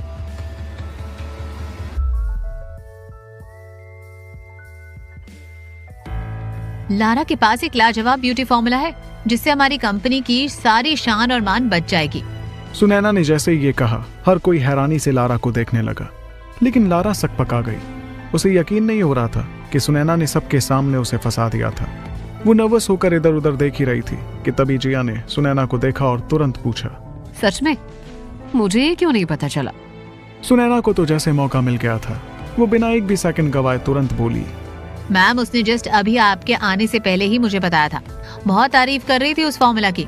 क्यों लारा, बताओ ना जिया मैम को उसके बारे में। लारा हड़बड़ा चुकी थी। रूम में तेज एसी चलने के बावजूद उसका माथा पसीने से भीग गया था। लारा ने देखा कि सबकी आंखें उसी की तरफ थी और सुनैना तो उसे ऐसे देख रही थी जैसे कोई चालाक लोमड़ी। लारा को समझ नहीं आ रहा था कि अब वो क्या करेगी, क्योंकि जो ब्यूटी फॉर्मूला उसके पास था वो कोई रियल फॉर्मूला नहीं था, बल्कि वो तो लारा को सूर्या ने ऐसे ही रैंडमली पकड़ा दिया था। लारा उस फॉर्मूले की पर्ची देकर सबके सामने हंसी का टॉपिक नहीं बनना चाहती थी, पर उसे समझ नहीं आ रहा था कि वो करे तो क्या करे। तभी जिया ने लारा की तरफ देखा और सॉफ्टली कहा, तुम्हारे पास ब्यूटीफुल फॉर्मूला है, मुझे अभी तक बताया क्यों नहीं? अगर वो काम कर गया तो तुम्हारा प्रमोशन पक्का, प्लस कंपनी के 3% शेयर्स मैं तुम्हारे नाम कर दूंगी। सबका मुंह खुला का खुला रह गया था। सब जिया महेश्वरी की डील सुनकर दंग हो गए थे, लेकिन लारा डरी हुई थी। उसका सुनैना को पीटने का दिल कर रहा था। आखिर उसी की वजह से वो भरी महफिल में बेइज्जत होने वाली थी। लारा को ऐसे चुप देखकर जिया को कुछ सही नहीं लगा। उसने लारा की तरफ देखा और पूछा, क्या हुआ? तुम मेरी दी हुई डील से खुश नहीं हो? अगर ऐसा है तो तुम खुद बताओ तुम्हें क्या चाहिए, क्या डिमांड है तुम्हारी? लारा को शर्म ही आ गई। आखिर वो एक बेकार सी पर्ची के बदले क्या ही मांग सकती थी। उसने अपनी नजरें झुकाई, जेब में हाथ डाला और पर्ची टेबल पर रखकर बोली, आई एम सॉरी, ये पर्ची पर लिखा फॉर्मूला ऐसे ही रैंडमली मेरे दोस्त ने लिख कर दे दिया था। जिया ने जब पर्ची की हालत देखी तो उसके चेहरे का रंग बदल गया। उसने गुस्से में लारा को देखा और भड़क कर कहा, मजाक चल रहा है क्या यहाँ लारा? तुम लाखों की डील के बदले मुझे ये घिटा पिटा कागज देने का सोच रही हो? तुमसे मुझे ऐसी उम्मीद नहीं थी। इस तरह का फटा कुचला कागज तुम यहाँ मीटिंग में प्रेजेंट कर रही हो? सबको अजीब लग रहा था कि लारा इतनी केयरलेस कैसे हो सकती है। जिया गुस्से में उस कागज को फेंकने का सोच रही थी, लेकिन वो उस पर हाथ भी नहीं रखना चाहती थी। उसने झुंझलाते हुए हवा में ऑर्डर दिया, उठाकर फेंको इस कचरे को डस्टबिन में। तभी मेडिकल इंडस्ट्री के एक दिग्गज कुंदन मेहता खड़े हुए और बोले, एक मिनट, एक बार देख तो लेते हैं इसमें लिखा क्या है। और उन्होंने वो पर्ची उठाकर पढ़नी शुरू की। उन्होंने कुछ ही लाइन पढ़ी थी कि उनके चेहरे का रंग बदलने लगा, उनकी आईब्रोज और सिकुड़ती चली गईं। उन्होंने हैरानी में अपना चश्मा एडजस्ट किया और फिर वो और भी ज्यादा ध्यान से पढ़ने लगे। वो जैसे जैसे पढ़ते जा रहे थे उनका चेहरा उतना ही लाल होता जा रहा था। एंड तक आते आते तो उनका हाथ कांपने लगा था और उनकी आंखें भी नम हो गई थी। जिया को समझ नहीं आ रहा था कि ये चल क्या रहा है। वो वेट कर रही थी कि कब कुंदन मेहता पढ़कर शांत हो और उन्हें भी कुछ बताएं। हालांकि जिया को उस पर्ची से कुछ ज्यादा उम्मीद नहीं थी। करीब 2 मिनट बाद मेहता ने अपना चेहरा पर्ची से उठाया और जिया की तरफ देखकर बोले, ये बच्ची सही थी, इसमें लिखा फॉर्मूला 200% काम करेगा। ये एक मास्टरपीस साबित हो सकता है। मुझे तो यकीन नहीं हो रहा है कि ये सच है। ये किसी की सालों की रिसर्च का फल लगता है। मेहता जिस तरह बता रहे थे उनकी आंखों में एक अलग ही चमक आ गई थी, जैसे उन्होंने कुछ दुनिया से परे की चीज देख ली हो। वो एक्साइटेड होकर पूरे जोश में लारा के पास गए और बोले, ये फॉर्मूला तुम्हें किसने दिया? प्लीज मुझे उसका नाम बताओ, मैं मरने से पहले मिलना चाहूंगा ऐसे ब्रिलियंट इंसान से। सब लोग भौचक्के होकर मेहता को देख रहे थे। वो लारा से रिक्वेस्ट पर रिक्वेस्ट किए जा रहे थे, यहाँ तक कि वो अपने घुटनों पर भी बैठ गए थे। सब लोग हैरान थे, आखिर इतना बड़ा आदमी अपने घुटनों पर बैठकर फॉर्मूला लिखने वाले का पता जो मांग रहा था। उस दिन कई लोगों के भ्रम दूर हो गए थे कि ब्यूटी पिल जैसा कुछ तो होता है, वरना मेहता जैसा बड़ा आदमी इस तरह घुटनों पर कभी नहीं आता। कुछ देर पहले तक जो लोग उस पर्ची को छूना भी नहीं चाहते थे, अब उनकी निगाहें उस पर्ची से हटी नहीं रही थी। सब उसके अंदर लिखा फॉर्मूला पढ़ना चाहते थे। खासकर सुनैना, वो देखना चाहती थी कि आखिर ऐसा क्या फॉर्मूला है जिसकी वजह से मेहता लारा के सामने घुटने टेके जा रहे हैं।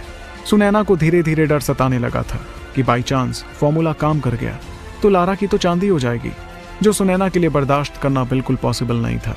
और इस पूरी घटना में जो इंसान सबसे ज्यादा हैरान था वो थे खुद लारा। उसे समझ नहीं आ रहा था कि क्या हो रहा है। थोड़ी देर पहले तक उसे जिया डांट रही थी और अब लोग उसके पैरों पर गिर रहे थे। वो बर्फ का पुतला बनी चुपचाप खड़ी हुई थी। लारा के सामने बार बार सूर्या की शक्ल आ रही थी। उसे उसके कई शब्द याद आ रहे थे। तभी कुंदन मेहता लारा के सामने फिर से झुक गए और हाथ जोड़कर बोले, बोलो, तुम मिलवा दोगी ना मुझे उससे? यकीन मानो वो मेरे लिए किसी भगवान से कम नहीं है। मैं तहे दिल से उससे मिलना चाहता हूँ। बोलो, कब मिलवाओगी तुम मुझे उससे? मेहता को इस तरह बातें करते देख सबके आंख और कान फटे रह गए। किसी को यकीन ही नहीं हो रहा था कि मेडिकल इंडस्ट्री का एक दिग्गज उनके सामने बिना शर्म के ऐसे विनतियां कर रहा था। सबकी बोलती बंद पड़ी हुई थी कि अचानक लारा को रियलाइज हुआ कि मेहता ने उसके सामने हाथ जोड़े हुए थे। उसने तुरंत अपने हाथों से उनके हाथ नीचे किए और बोली, प्लीज हाथ मत जोड़िए, मैं शर्मिंदा हो रही हूँ। तो तुम उसे यहाँ ला रही हो? मेहता ने उम्मीद भरी नजर से लारा को देखते हुए पूछा। लारा को कुछ समझ ही नहीं आ रहा था। उसे अब सिर्फ सूर्या की शक्ल याद आ रही थी। उसे याद आ रहा था कि उसने कितनी बुरी तरह सुबह सूर्या को हर्ट किया था। लारा को याद आ रहा था जब सूर्या ने उसे वो फॉर्मूला लिख कर दिया था, वो कैसे उस पर हंस रही थी, उसका मजाक उड़ा रही थी। लारा के दिमाग में कई ख्याल आने लगे। वो मनी मन सोच रही थी कि आखिर सूर्या है कौन? उसने कैसे इतना पावरफुल फॉर्मूला मुझे दे दिया, वो भी बस 1 महीने के रेंट के बदले? कोई इतना कीमती करोड़ों का फॉर्मूला ऐसे कैसे दे सकता है? कुछ तो बहुत ठोस कारण है इसके पीछे जरूर। लारा अपने मन के सवालों में खोई हुई थी कि तभी जिया ने अपना हाथ टेबल पर मारा और अपनी तरफ ध्यान बटोर कर कुंदन मेहता से बोली, मिस्टर मेहता, बस बहुत हो गया ड्रामा। अब साफ साफ बताइए, क्या ये फॉर्मूला काम करेगा? क्या मैं इस पर दाव खेल सकती हूँ? कुंदन मेहता कुछ कदम चलकर जिया के पास गए और सीरियस होकर बोले, ये फॉर्मूला 100% काम करेगा। ये स्टार ब्यूटी के फॉर्मूला से कई गुना बेहतर है। बस एक प्रॉब्लम है, जिया ने तुरंत टेंशन में पूछा। क्या प्रॉब्लम?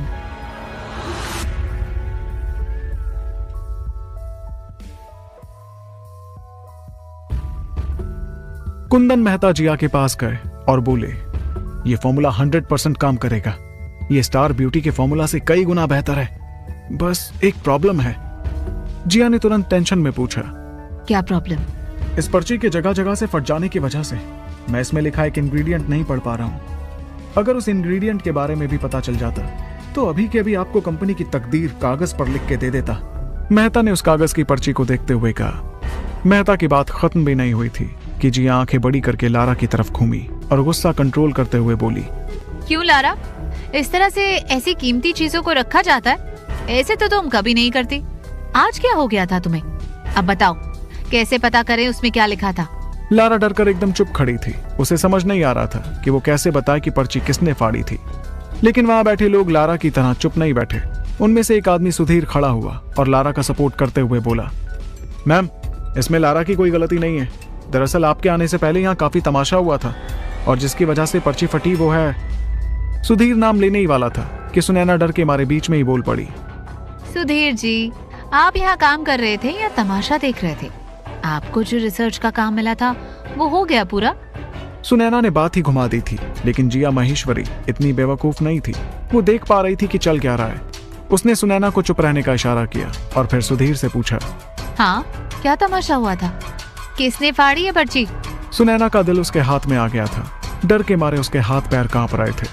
लेकिन सुधीर चुप नहीं रहा। उसने सब कुछ एक एक करके बताना शुरू किया कि कैसे सुनैना ने लारा को परेशान किया था, फिर उसकी जेब में हाथ डालकर पर्ची निकालकर उसका मजाक उड़ाया था, कैसे सुनैना पर्ची फेंक कर उसके ऊपर से चली गई थी। सब कुछ।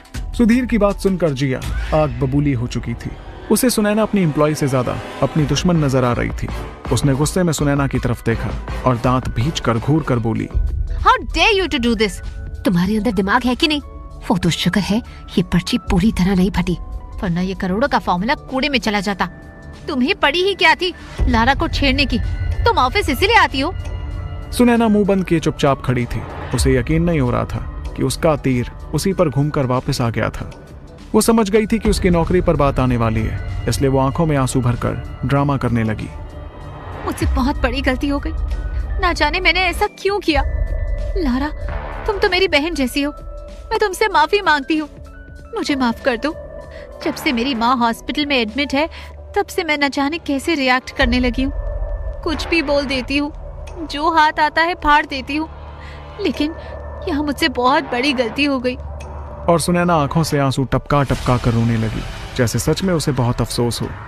जिया 2 मिनट खड़ी रही, फिर दरवाजा पटक कर वहां से बाहर चली गई। जिया के जाते ही सारे एम्प्लॉयज खड़े हो गए और गुस्से भरी नजर से सुनैना को देखने लगे। सुनैना ने अपने आंसू पोंछ लिए थे। वो भी बाहर जाने ही वाली थी कि एक एक करके सारे एम्प्लॉयज ने मिलकर उसे सुनाना शुरू किया। सुनैना, तुम्हें पता भी है तुमने क्या किया है? तुम करोड़ों का नुकसान करने वाली थी। जरा होश से काम लिया करो। अरे तुम अपने डिपार्टमेंट में खुश रहो ना, दूसरे के डिपार्टमेंट में क्यों टांग अड़ाती रहती हो? अरे इसका काम ही यही है। सब लोग बिना रुके सुनैना को सुनाए जा रहे थे। सब अपनी अपनी भड़ास निकाल रहे थे। कुंदन मेहता तो उसे ऐसे देख रहे थे जैसे सुनैना ने उनके बच्चे का खून कर दिया हो। सुनैना इरिटेट हो गई और चीख पड़ी। मीटिंग और सारे तमाशे के बाद लारा वापस घर जा रही थी। उसके दिमाग में बस यही चल रहा था कि सूर्या घर पर होगा या नहीं। वो प्रे कर रही थी कि काश सूर्या घर पर ही हो और वो उसे गले लगाकर थैंक यू बोल सके। आखिर आज सूर्या की वजह से ही लारा की इमेज पर दाग आने से बच गया था। और तो और जिया महेश्वरी ने लारा के साथ डील की थी कि अगर तुम ये फॉर्मूला लिखने वाला इंसान यहाँ ले आओगे तो मैं तुम्हें कंपनी में नंबर 1 पोजीशन दूंगी। लारा के लिए किसी सपने से कम नहीं था। या तो वो अब नंबर 1 बन सकती थी या फिर सबकी हंसी का पात्र। लारा यही सब सोचते हुए घर के सामने पहुंच चुकी थी। उसका दिल धक धक कर रहा था कि सूर्या होगा या नहीं। वो अपने कदम घर की ओर बढ़ाती रही। लारा ने अपने पर्स से घर की चाबी निकाली और दरवाजा खोला। दरवाजा खोलते ही उसने देखा कि अंदर कोई नहीं था। सारी लाइट्स, सब कुछ बंद था। लारा अफसोस में वहीं घुटनों पर बैठ गई। उसे सूर्या के लिए भी बहुत बुरा फील हो रहा था। उसे अपने ऊपर ही गुस्सा आ रहा था। उसने खुद को 3-4 चांटे मारे और जोर से बोली, तुम कहाँ चले गए हो सूर्या? प्लीज वापस आ जाओ। सुबह मैंने जो कुछ कहा मैं उसके लिए तुमसे माफी मांगती हूँ। मुझे माफ कर दो, पर प्लीज लौट आओ। तुम जो कहोगे मैं वो करूंगी। तुम रेंट भी मत देना, तुम बर्तन भी मत धोना, तुम कुछ मत करना, लेकिन प्लीज लौट आओ। और लारा सुबक सुबक कर रोने लगी। उसे बिल्कुल अच्छा फील नहीं हो रहा था। तभी लारा के कानों में एक आवाज पड़ी। क्या हुआ? तुम दरवाजे पर बैठकर मेरे लिए रो रही हो? मुझे तो यकीन ही नहीं हो रहा। लारा ये आवाज सुनकर तुरंत खड़ी हुई। उसने देखा कि सामने कुर्सी पर सूर्या बैठा हुआ था। वो एक पल के लिए सकपकाई, लेकिन फिर आगे जाकर बोली, तुमने जो मुझे सुबह ब्यूटी फॉर्मूला दिया था वो तो रियल था। सूर्या जो अब तक कंफ्यूज था, उसे अब जाकर समझ आया था कि लारा का बिहेवियर ऐसे अचानक कैसे बदल गया। ये सब कुछ उस ब्यूटी फॉर्मूला की वजह से था। सूर्या समझ गया था कि जरूर किसी मेडिकल एक्सपर्ट ने फॉर्मूले की वैल्यू लारा को समझा दी होगी। वो कुर्सी से खड़ा हुआ और लारा के आंसू पोंछते हुए बोला, ऑफ कोर्स वो रियल था, मैं कभी तुम्हें कुछ फेक दे ही नहीं सकता। लारा के होश उड़ गए। उसने अपने चेहरे से सूर्या का हाथ हटाया और बोली, क्यों? ऐसा कौन सा रिश्ता बन गया हमारा इतनी जल्दी? क्यों तुमने मुझे इतनी वैल्यूएबल चीज दी? तुम्हारे मन में चल क्या रहा है? सूर्या कुछ कदम चलकर आगे आया। उसने टेबल से एक एप्पल उठाया, उसका बाइट लिया और बोला, अरे कुछ नहीं चल रहा, मेरे पास पैसे नहीं थे। तुमने रेंट मांगा तो रेंट के बदले मैंने तुम्हें फॉर्मूला दिया, ऐसे फ्री में नहीं। अब अगर तुम्हें वो नहीं चाहिए तो मैं घर में नहीं रहूंगा, मैं बाहर किसी पार्क में या मंदिर में सो जाऊंगा। लारा ने मुंह बनाया और बोली, अब ज्यादा शरीफ मत बनो, मुझे पता है तुम कहीं नहीं जाओगे, लेकिन सूर्या मुझे एक बात जाननी है कि। लारा अपना सवाल पूछने ही वाली थी कि सूर्या ने अपने हाथों से उसका मुंह बंद कर दिया और अंगड़ाई लेते हुए बोला, अभी नहीं, जो पूछना है बाद में पूछना, अभी मुझे बहुत नींद आ रही है, मैं सोना चाहता हूं अभी। लारा चुप हो गई। वो सूर्या को जाते हुए देख रही थी कि तभी वो पीछे से बोली, तुम जिया महेश्वरी के बारे में पूछ रहे थे ना, तुम मिलना चाहते हो उनसे? सूर्या ने तुरंत मुड़कर देखा। आखिर जिया महेश्वरी से मिलने ही तो वो इस शहर में आया था। उसकी आंखें चौंधिया गईं। वो बोला, क्या कहा तुमने? हाँ, जिया महेश्वरी तुम्हारे ब्यूटीफुल फॉर्मूला से बहुत खुश हुई है। तुमने उनकी डूबती हुई कंपनी को बचा लिया।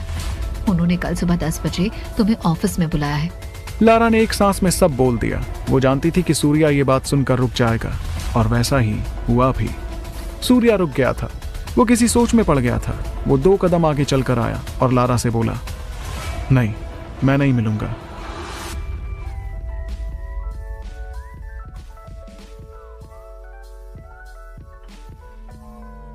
सूर्या ने जिया से मिलने के लिए मना कर दिया था। हालांकि ये उसके मास्टर की विश पूरी करने का एक अच्छा मौका था, लेकिन सूर्या को फिलहाल कोई जल्दी नहीं थी।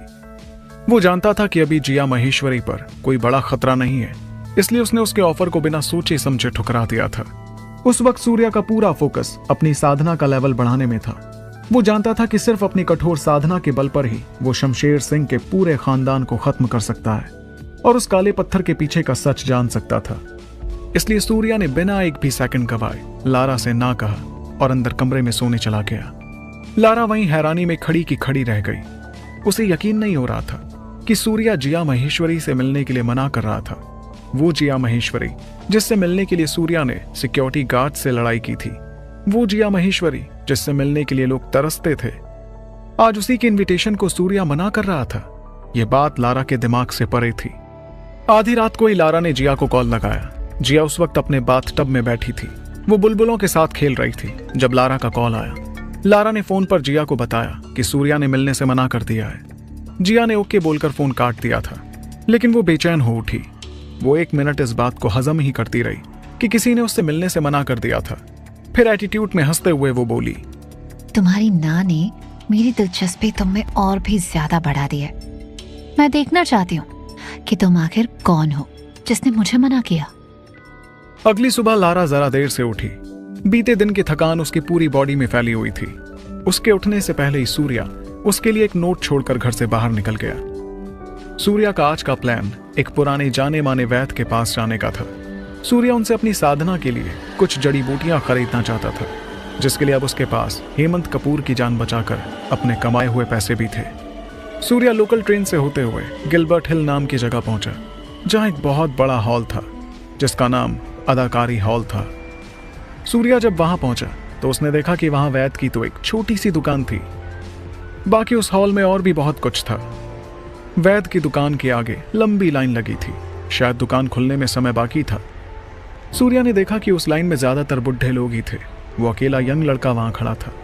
सूर्या ने अपने मन में सोचा, लगता है हकीमों और वैद्य लोगों का जमाना जाने वाला है। सिर्फ आखिरी जनरेशन ही खड़ी है यहाँ, बाकी तो सब विदेशी दवाइयों के भरोसे हैं लगता है। और फिर सूर्या चुपचाप लाइन में लगा रहा। काफी देर से खड़े खड़े सूर्या बोर हो गया था। उसकी नजर वहां हॉल में लगी एक बड़ी शानदार पेंटिंग पर पड़ी। वो वहां उसके सामने जाकर खड़ा हो गया। सूर्या कुछ देर उस पेंटिंग को देखता रहा और फिर बोला, क्या फेक बकवास पेंटिंग है। ये बोलते हुए सूर्या ने रियलाइज भी नहीं किया था कि उसके ठीक बगल में एक बूढ़ा आदमी और एक लड़की खड़ी थी। उस लड़की ने गुस्से में सूर्या की तरफ देखा और बोली, क्या कहा तुमने? बकवास? कुछ पता भी है पेंटिंग के बारे में? पता नहीं कहां कहां से आ जाते हैं और बकवास करते हैं। सूर्या ने उस लड़की की ओर देखा। उसकी उम्र ज्यादा नहीं थी। वो करीब 17 या 18 साल की लड़की थी जिसका नाम केतकी था। सूर्या को केतकी का गुस्सा देखकर हंसी आ रही थी। उसने सोचा, क्या ही बात को आगे बढ़ाऊं, और वो वहां से जाने लगा। लेकिन केतकी ने सूर्या का हाथ पकड़ लिया और बोली, अब भाग कहाँ रहे हो? मैंने जाने के लिए कहा क्या? तुम्हारी हालत देखकर तो ऐसा लगता है जैसे तुम्हारे पास ब्रांडेड कपड़े लेने के भी औकात नहीं। तुम कहाँ ऐसी नायाब चीजों को आंक रहे हो? सूर्या ने केतकी से कुछ भी कहना ठीक नहीं समझा। उसे केतकी बस एक बिगड़ी हुई नासमझ लड़की लग रही थी। सूर्या ने अपना हाथ छुड़वाया और वापस जाने के लिए मुड़ गया। सूर्या का इग्नोरेंस केतकी को और ज्यादा गुस्सा दिलवा रहा था। उसने ऊंची आवाज में कहा, अरे ओ गवार, मेरी बात पूरी नहीं हुई अभी। कि तभी केतकी के साथ खड़े उसके दादा ने उसे खींचा और कहा, बदतमीजी पर मत उतरो। और फिर वो सूर्या की तरफ देखते हुए बोले, माफ करना नौजवान, मेरी पोती को एंगर इश्यूज हैं, कभी भी कहीं भी शुरू हो जाती है। केतकी गुस्से में पैर पटकते हुए सूर्या को घूरने लगी। उसने अपने दादाजी की तरफ देखा और कहा, क्या है, आप इससे इतने प्यार से क्यों बात कर रहे? शक्ल से तो ऐसा लग रहा है जैसे यहाँ चोरी करने आया हो। बूढ़े आदमी ने शर्म से अपनी नजरें झुका ली। उसने माहौल को शांत करने के लिए सूर्या के कंधे पर हाथ रखा और कहा, वैसे बेटा, तुम्हें ये पेंटिंग पसंद क्यों नहीं आई? किसी टेक्निकल वजह से या इंस्पिरेशन समझ नहीं आया या क्या? बूढ़े आदमी ने अपनी बात खत्म भी नहीं की थी कि सूर्या ने बेझिझक होकर कह दिया, यह पेंटिंग फेक है। वहां खड़े सभी लोगों की आंखें चौंधी आ गईं। केतकी ने अपने दादाजी का हाथ छुड़वाया और गुस्से में जोर से बोली, सभी लोग सुनो, ये आदमी अदाकारी हॉल की मेन पेंटिंग, जिसका दाम आज मार्केट में लाखों का होगा, जिसे देखने के लिए लोग दूर दूर से आते हैं, उस महान पेंटिंग को ये आदमी फेक बोल रहा है। केतकी का दिमाग सूर्या को देखकर गर्म होते जा रहा था। उसे वो एक जाहिल से ज्यादा और कुछ नहीं लग रहा था। बूढ़े आदमी के चेहरे पर भी कोई नरमी नहीं बची थी। वो भी सूर्या से काफी खफा लग रहे थे। उन्होंने सूर्या के कंधे पर हाथ रखा और कहा, नौजवान, आदमी को अपने शब्दों पर कंट्रोल रखना चाहिए। तुम्हारी जानकारी के लिए बता दूं, मेरा नाम ओमकार जाधव है। मैं इस हॉल का मालिक हूं और ये पेंटिंग मैंने एक इंटरनेशनल एग्जीबिशन से मोटी रकम देकर खरीदी थी। जानते भी हो, इस पेंटिंग की बारीकियों पर कई आर्टिकल्स छपे हैं। एक्सपर्ट्स का मानना है कि ये पूरे देश की one of the best paintings में से एक है, और तुम इसे फेक बोल रहे थे। मतलब तुम्हारी नजरों में वो सारे एक्सपर्ट्स फ्रॉड थे। सूर्या पहले तो ये सुनकर चौंक गया कि उसके सामने हॉल का मालिक खड़ा था, लेकिन फिर भी वो अपनी बात से नहीं पलटा और बोला, जी हाँ, वो सभी लोग झूठे थे, फ्रॉड थे। ओमकार जाधव का दिमाग हिल चुका था। उसे सूर्या का एटीट्यूड बिल्कुल समझ नहीं आ रहा था। धीरे धीरे उसका चेहरा गुस्से से लाल होता जा रहा था। उसका दिल तो कर रहा था कि सूर्या को एक झापड़ में ठीक कर दे, पर पब्लिकली उसकी एक इमेज थी जिसे वो खराब नहीं करना चाहता था। ओमकार ने अपने गुस्से का घूंट पिया और फेक स्माइल के साथ बोला, ठीक है, अगर तुम कह रहे हो कि ये फेक है तो प्रूव करो। मुझे इसके फेक होने के कारण बताओ, और अगर तुम नहीं बता पाए तो तुम्हारे साथ जो होगा उसके लिए मैं अभी से माफी मांगता हूं।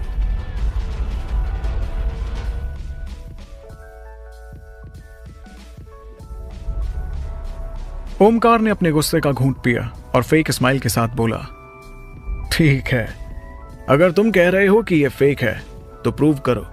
मुझे इसके फेक होने के कारण बताओ, और अगर तुम नहीं बता पाए तो तुम्हारे साथ जो होगा उसके लिए मैं अभी से माफी मांगता हूं। ओमकार को ऐसे गुस्सा करते देख केतकी ने उसका हाथ पकड़ लिया और बोली, दादू, आपको डॉक्टर ने स्ट्रेस लेने से मना किया है। आप क्यों इस बेकार से इंसान से उलझ रहे हैं? इससे तो मैं अपनी एक किक में ही ठीक कर दूंगी। केतकी ने जैसे ही किक मारने की पोजीशन बनाई, सूर्या हैरान रह गया। उसके चेहरे पर मुस्कान आ गई। वो धीरे से बुदबुदाया, अरे वाह, इस लड़की ने तो मार्शल आर्ट सीखा हुआ है, इंटरेस्टिंग। सूर्या मुस्कुरा रहा था, लेकिन वहीं ओमकार के चेहरे पर हवाइयां छा गई थीं, क्योंकि वो जानता था कि केत की एक किक से इंसान की हालत पस्त कर सकती थी। उसने पहले भी कई लोगों की हालत पस्त की थी। आखिर वो 4 साल की उम्र से जो मार्शल आर्ट की प्रैक्टिस कर रही थी। ओमकार डर गया था कि अब उसे सूर्या के इलाज के पैसे देने पड़ेंगे।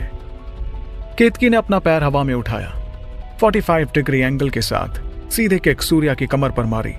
केतकी को किक मार के एक सुकून का एहसास हो रहा था, जैसे उसका सारा स्ट्रेस खत्म हो गया हो। लेकिन अगले ही पल उसकी आंखें फटी की फटी रह गईं, क्योंकि सूर्या को उसकी पावरफुल किक से कोई फर्क नहीं पड़ा था। वो वैसे का वैसा ही खड़ा था। केतकी चौंक गई। ये पहली बार था जब किसी को उसकी किक से कोई फर्क नहीं पड़ा था। सूर्या केतकी की तरफ देखकर हंसते हुए बोला, तुम लड़की हो, लेकिन कोई फर्क नहीं करना मुझे। आखिर मार्शल आर्टिस्ट होता है, लड़का हो या लड़की। So practice more. अभी उतनी परफेक्ट नहीं हो तुम। सूर्या की बात सुनकर केतकी गुस्से में भुनभुना उठी। वो गुस्से में सूर्या को पहले से भी ज्यादा दमदार किक मारने जा ही रही थी कि सूर्या ने उसे हल्का सा पुश कर दिया। सूर्या के हल्के से पुश से केतकी डिसबैलेंस हुई और नीचे जमीन पर गिर गई। ओमकार की आंखें हैरानी से बाहर ही आ गई थीं। उसने अचंभे से सूर्या की तरफ देखा और समझ गया कि ये कोई जाना माना इंसान है। कुछ तो भयंकर एनर्जी है इसके अंदर, इसलिए केतकी जैसी प्रैक्टिशनर को गिरा पाया। ओमकार ने तुरंत जाकर केतकी को उठाया और सूर्या के सामने खड़े होकर बोला, अरे आप कहाँ इस पर गुस्सा निकाल रहे हो? छोटी है अभी, गुस्सा नाक पर रहता है, माफ कर दो इसे। केतकी गुस्से से अपने दादू को ही देखने लगी और हाथ छुड़वा कर बोली, व्हाट? ये मुझे माफ करेगा? माय पुट, ये जानता नहीं मैं हूं कौन। केतकी सूर्या को खरी खोटी सुनाई जा रही थी। तभी ओमकार ने उसके मुंह पर हाथ रखा और कहा, बस बहुत हो गया, कुछ भी ऊट पटांग बोले जा रही हो, माफी मांगो इनसे। केतकी का मुंह देखने लायक था। वो हैरानी से अपने दादू को देख रही थी। उसे यकीन नहीं हो रहा था कि उसे यानी जाधव फैमिली की प्रिंसेस को माफी मांगने के लिए बोला जा रहा था। पर अपने दादू का गुस्से से भरा चेहरा देखकर वो आगे कुछ नहीं बोली। उसने चुपचाप मुंह नीचे किया और धीरे से सॉरी बोला, जो शायद किसी ने बहुत मुश्किल से ही सुना होगा। लेकिन सूर्या को उसके सॉरी बोलने या ना बोलने से कोई फर्क ही नहीं पड़ा। वो तो बस चुपचाप जाकर अपनी जड़ी बूटी खरीदना चाहता था। वो ये सारा तमाशा खत्म होते ही अपनी लाइन की तरफ मुड़ ही रहा था कि ओमकार बोल पड़े, आपने बताया नहीं कि आप इस पेंटिंग को फेक क्यों बोल रहे थे? सॉरी, लेकिन मैंने इस पर मोटा खर्चा किया है। मैं जानना चाहता हूं कि आपको इसमें क्या अजीब लगा। सूर्या अब और देर नहीं करना चाहता था। उसने वो पेंटिंग दीवार से नीचे उतारी और एक झटके में उसने उस पेंटिंग को नीचे जमीन पर फेंक दिया। इस तरह हर तरफ कांच ही कांच फैल गए। वो महान पेंटिंग 2 सेकंड में चकनाचूर हो गई। सबकी आंखें फटी की फटी रह गईं। केतकी का तो मुंह हैरानी से बंद ही नहीं हो रहा था। तभी सिक्योरिटी वाला भाग कर आया और उसने सूर्या को पकड़ लिया। लेकिन सब हैरान हो गए जब अगले ही पल ओमकार ने सिक्योरिटी वाले से कहा, अरे छोड़ दो इन्हें, कुछ खास बताने वाले हैं ये नौजवान। किसी को अपने कानों पर यकीन ही नहीं हो रहा था कि आखिर पेंटिंग टूटने के बाद भी ओमकार जैसा इंसान इतना शांत कैसे था। लेकिन ओमकार के दिमाग में अलग ही पॉलिटिक्स चल रही थी। वो जानता था कि सूर्या एक पावरफुल इंसान है, उसमें कई खासियत है जो उसे बाकी भीड़ से अलग बनाती है। इसलिए वो सूर्या से दोस्ती करना चाहता था, क्योंकि एक सच ये भी था कि जाधव फैमिली की जड़ी बूटियों का धंधा बहुत अच्छा नहीं चल रहा था, जिससे शहर में उनकी इज्जत कम होती जा रही थी। ओमकार का प्लान था कि अगर सूर्या जैसे पावरफुल और निडर इंसान का सपोर्ट उन्हें मिल जाए तो उनकी हैसियत वापस बहुत ऊपर पहुंच सकती थी। इसलिए ओमकार ने पेंटिंग टूटने पर भी कुछ रिएक्ट नहीं किया और सूर्या की तरफ देखकर बोला, यस आई एम लिसनिंग, बताइए। सूर्या नीचे झुका। उसने कांच के अंदर से वो शानदार पेंटिंग बाहर निकाली और उसका एक कोना फाड़ दिया। फिर सूर्या ने वो छोटा सा कोना ओमकार की तरफ आगे बढ़ाया और कहा, अब इसे पढ़ो, इसमें क्या लिखा है। उस कोने पर एक छोटा सा नोट लिखा था, जो इतना छोटा था कि किसी की नजर ही नहीं जा पाए। ओमकार ने अपना चश्मा निकालकर उसे पढ़ने की कोशिश की, लेकिन उसे फिर भी कुछ पढ़ने में नहीं आया।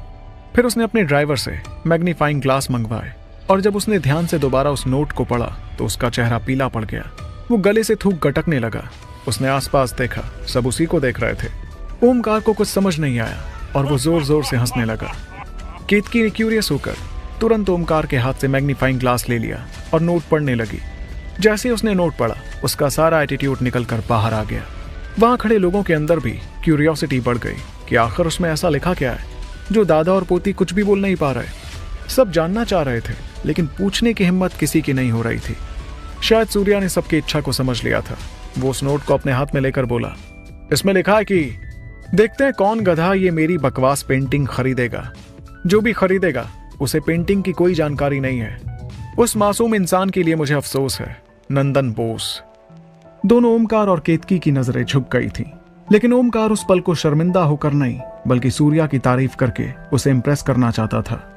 ओमकार ने सूर्या की पीठ पर शाबाशी देते हुए हाथ रखा और कहा, वाह बेटा वाह, क्या बास की नजरें हैं आपकी। मुझे पहले ही लगा था कि आप झूठ नहीं बोल रहे हो, इसलिए तो मैंने आपकी राय जानने के लिए आपको इतना फोर्स किया। फिर ओमकार ने सूर्या के सामने अपने स्टाफ को वो पेंटिंग जला देने का ऑर्डर दे दिया और मुस्कुराकर बोले, थैंक यू, आपने मुझे और बेवकूफ बनने से बचा लिया, वरना मैं तो अंधेरे में ही रहता। वैसे आपका नाम क्या है और आपका यहाँ हमारे हॉल में आने का क्या रीजन है, जान सकता हूं मैं? मेरा नाम सूर्या साहनी है।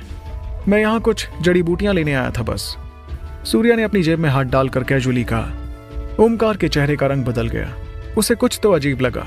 वो अपने दिमाग पर जोर देते हुए सोचने लगा, सूर्या साहनी, ये नाम तो कुछ सुना हुआ सा लग रहा है। कहीं तो सुना है मैंने ये नाम। कहां?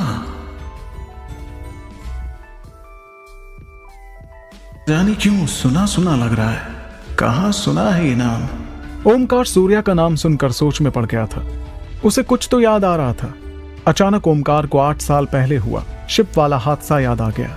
वो मन ही मन बड़बड़ाया, हाँ, उस आदमी का नाम बलविंदर साहनी था और उसके बेटे का नाम सूर्या साहनी। लेकिन वो सूर्या तो मर चुका था। उसकी माँ ही ने तो उसे खुद शिप से नीचे फेंका था। ओमकार सूर्या की शक्ल ध्यान से देखने लगा। वो कंफ्यूज था कि क्या ये सच में वो ही सूर्या है। फिर उसने मन में सोचा, नहीं, ये मुमकिन ही नहीं है। लेकिन कितना सेम नाम है दोनों का, सरनेम भी वही।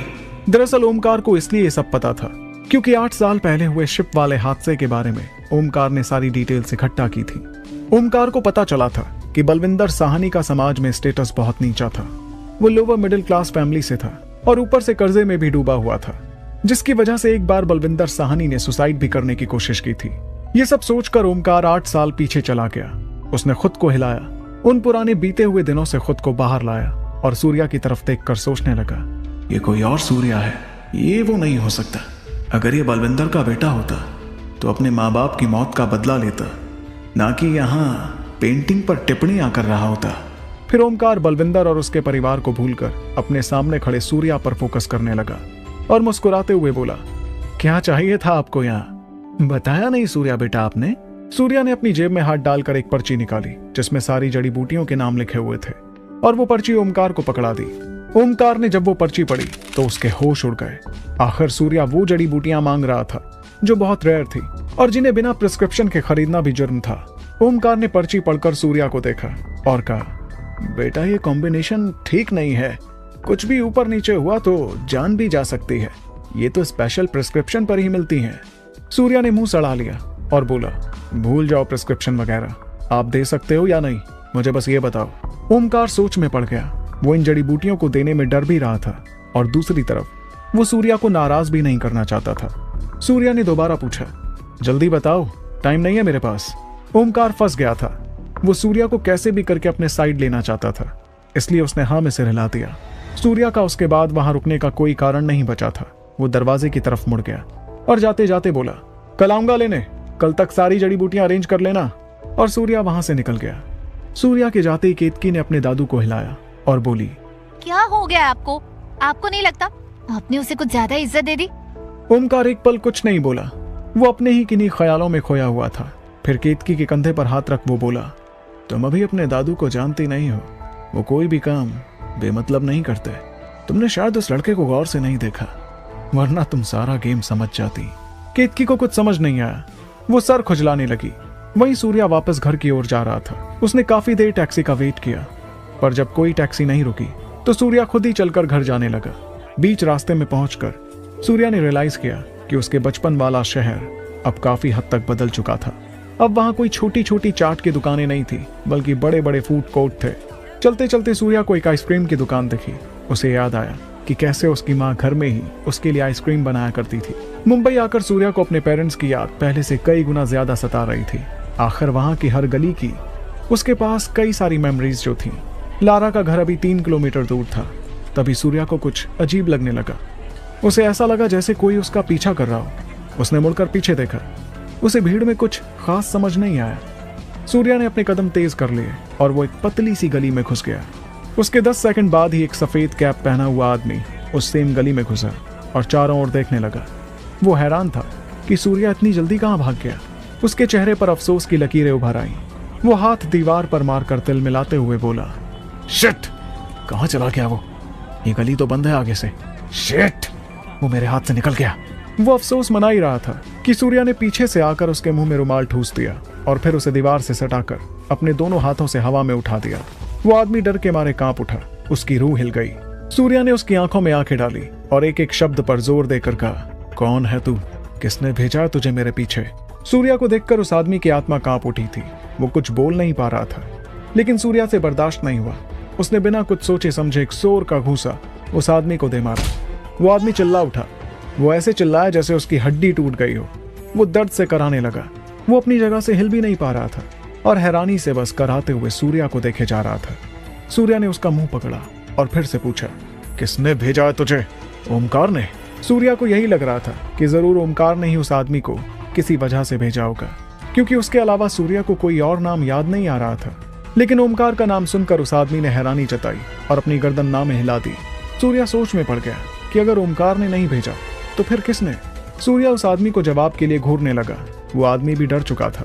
वो धीरे धीरे दीवार का सहारा लेकर खड़ा हुआ और लंबी गहरी सांस लेकर बोला, आपने मुझे बेमतलब मारा साहब। मैं अकेला नहीं बल्कि पूरा शहर आपको ढूंढ रहा है। मुझे छोड़ दीजिए, मेरे बाल बच्चे हैं घर पर। ये कहकर उस आदमी ने अपनी जेब से एक तस्वीर निकालकर सूर्या को दिखाई। सूर्या ने जब वो तस्वीर देखी तो वो चौंक उठा। उसका माथा घूम गया। वो हैरानी में बड़बड़ाया, ये चल क्या रहा है? किसी ने मुझे ढूंढने के 5 लाख रुपए इनाम रखे। ऐसा कौन कर सकता है और क्यों? सूर्या को कुछ समझ नहीं आ रहा था। अब बस एक ही आइडिया था सूर्या के पास, और वो ये कि इसी आदमी से सारी पूछताछ की जाए। सूर्या ने तुरंत उस आदमी की ओर देखा और गुस्से में उसे घूर कर पूछा, किसने रखा ये इनाम? वो आदमी फिर कांप उठा। वो डर कर कांपते हुए बोला, मैं नहीं बताऊंगा, आप मुझे मार दोगे। और गुस्से में उसे घूर कर पूछा, किसने रखा ये इनाम? वो आदमी कांप उठा। वो डर कर कांपते हुए बोला, मैं नहीं बताऊंगा, आप मुझे मार दोगे। लेकिन जब सूर्या ने अपना हाथ उसे मारने के लिए उठाया तो वो थरथरा गया और बोला, हेमंत कपूर ने, और अभी वो आपको ढूंढने के लिए अपनी फोर्स और भी बढ़ाने वाले हैं। काफी मोटा इनाम रखा है उन्होंने आपके नाम पर। बस इससे ज्यादा मुझे कुछ और नहीं पता। सूर्या को सारा खेल समझ आ गया था। वो मंद मंद मुस्कुराने लगा, क्योंकि उसकी वजह से हेमंत जिंदा हुआ था। इसलिए अगर अब दोबारा सूर्या उसको नहीं देखेगा तो वो 3 दिन से ज्यादा जी नहीं पाएगा। इसलिए हेमंत कपूर अपनी पूरी ताकत और फोर्स लगाकर सूर्या को ढूंढने में लगे हुए थे। सूर्या ने मुस्कुराते हुए अपने मन में सोचा, मरता हुआ आदमी कितना डेस्परेट होता है। सूर्या ने उस आदमी की ओर देखा और उसके कंधे पर हाथ रखकर बोला, सुन, बोल देना अपने कपूर साहब से कि सूर्या से मिलना है तो ये वांटेड के पर्चे निकलवाकर चोरों की तरह ना ढूंढे, बल्कि इज्जत के साथ ढूंढे। ये कहकर सूर्या अपना कॉलर ठीक करते हुए वहां से निकल गया। वहीं अपने विला में हेमंत कपूर रात को गाउन पहने टेंशन में इधर से उधर चल रहे थे। उन्हें समझ नहीं आ रहा था कि इतनी फोर्स लगाने के बावजूद सूर्या मिल क्यों नहीं रहा था। उन्होंने पुलिस को भी इन्फॉर्म कर दिया था। जिस मार्केट में सूर्या ने स्टॉल लगाया था वहां भी उन्होंने अपने आदमी लगा दिए थे। पूरे शहर में एक तरह से सूर्या की खोज चल रही थी, लेकिन फिर भी उसका कोई पता नहीं चल पा रहा था। हेमंत कपूर के पास ज्यादा दिन नहीं बचे थे। वो हर कीमत देकर सूर्या को खोजना चाहते थे। आखिर अब उनकी जिंदगी की डोर सिर्फ सूर्या ही संभाल सकता था। उनके बाजू में ही शालिनी भी आ खड़ी हुई। शालिनी हेमंत के पास गई और कुछ सोचते हुए बोली, बीबी, कहीं वो लड़का सूर्या शहर छोड़कर तो नहीं चला गया? क्योंकि अगर वो यहाँ होता तो अभी तक तो मिल गया होता। हेमंत कपूर इस बात से ही तलमिला गए और ऊंची आवाज में बोले, नहीं, ऐसा नहीं हो सकता। हर तरफ मैंने नाकाबंदी करवाई हुई है। शहर से बाहर जाने के सभी रूट बंद हैं। वो यहीं कहीं है। और फिर हेमंत कपूर तैश में आकर बोले, मैं उसे किसी भी हाल में ढूंढ कर रहूंगा, चाहे मुझे शहर के हर घर में जाकर उसे ढूंढना पड़े, मैं वो भी करूंगा। मैं शहर का नक्शा बदल दूंगा, क्योंकि मुझे वो लड़का किसी भी कीमत पर चाहिए। हेमंत ने टेबल पर रखा वास उठाकर गुस्से में फेंक दिया। शालिनी कपूर डर गई। वो हेमंत कपूर को पहली बार इस तरह रिएक्ट करते देख रही थी। आखिर देखती भी क्यों नहीं, बात उनकी जान की जो थी। तभी फोन बजने की आवाज आई। हेमंत कपूर फोन पर ऐसे झपटे जैसे वो उनकी जिंदगी का आखिरी निवाला हो।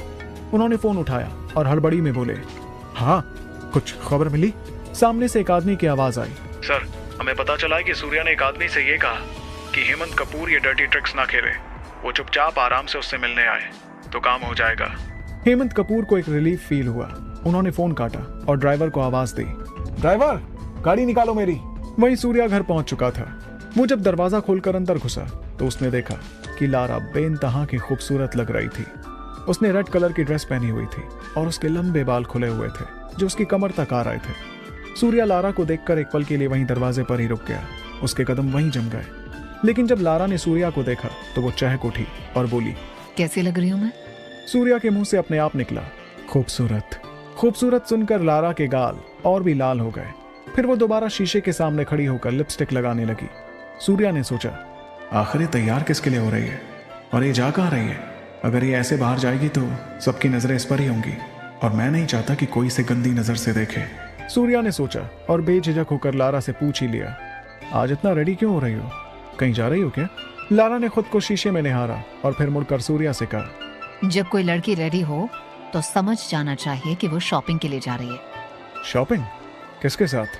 सूर्या ने बिना कुछ सोचे तुरंत पूछा। लारा ने अपनी आंखें रोल की और सूर्या की तरफ देख कर कहा, तुम्हारे साथ ऑफ कोर्स, और किसके साथ? आज सैटरडे है, मेरा ऑफ है, तो आज हम तुम्हारे लिए शॉपिंग करने चलेंगे। देखो तो सही कैसे अजीब से जंगली जैसे कपड़े पहने हुए हैं तुमने।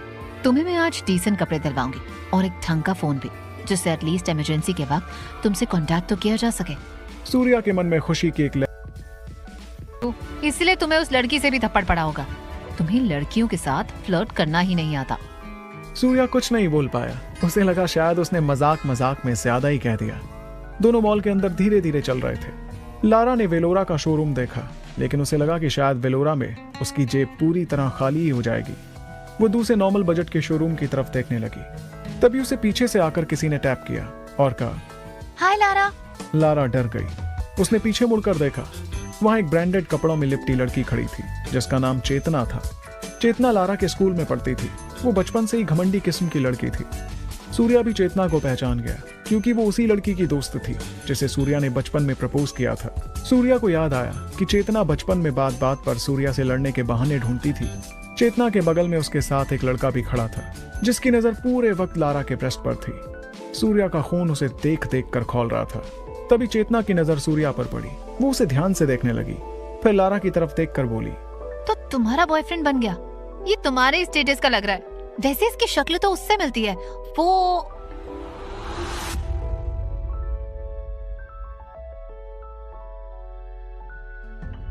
इसकी शक्ल तो उससे मिलती है।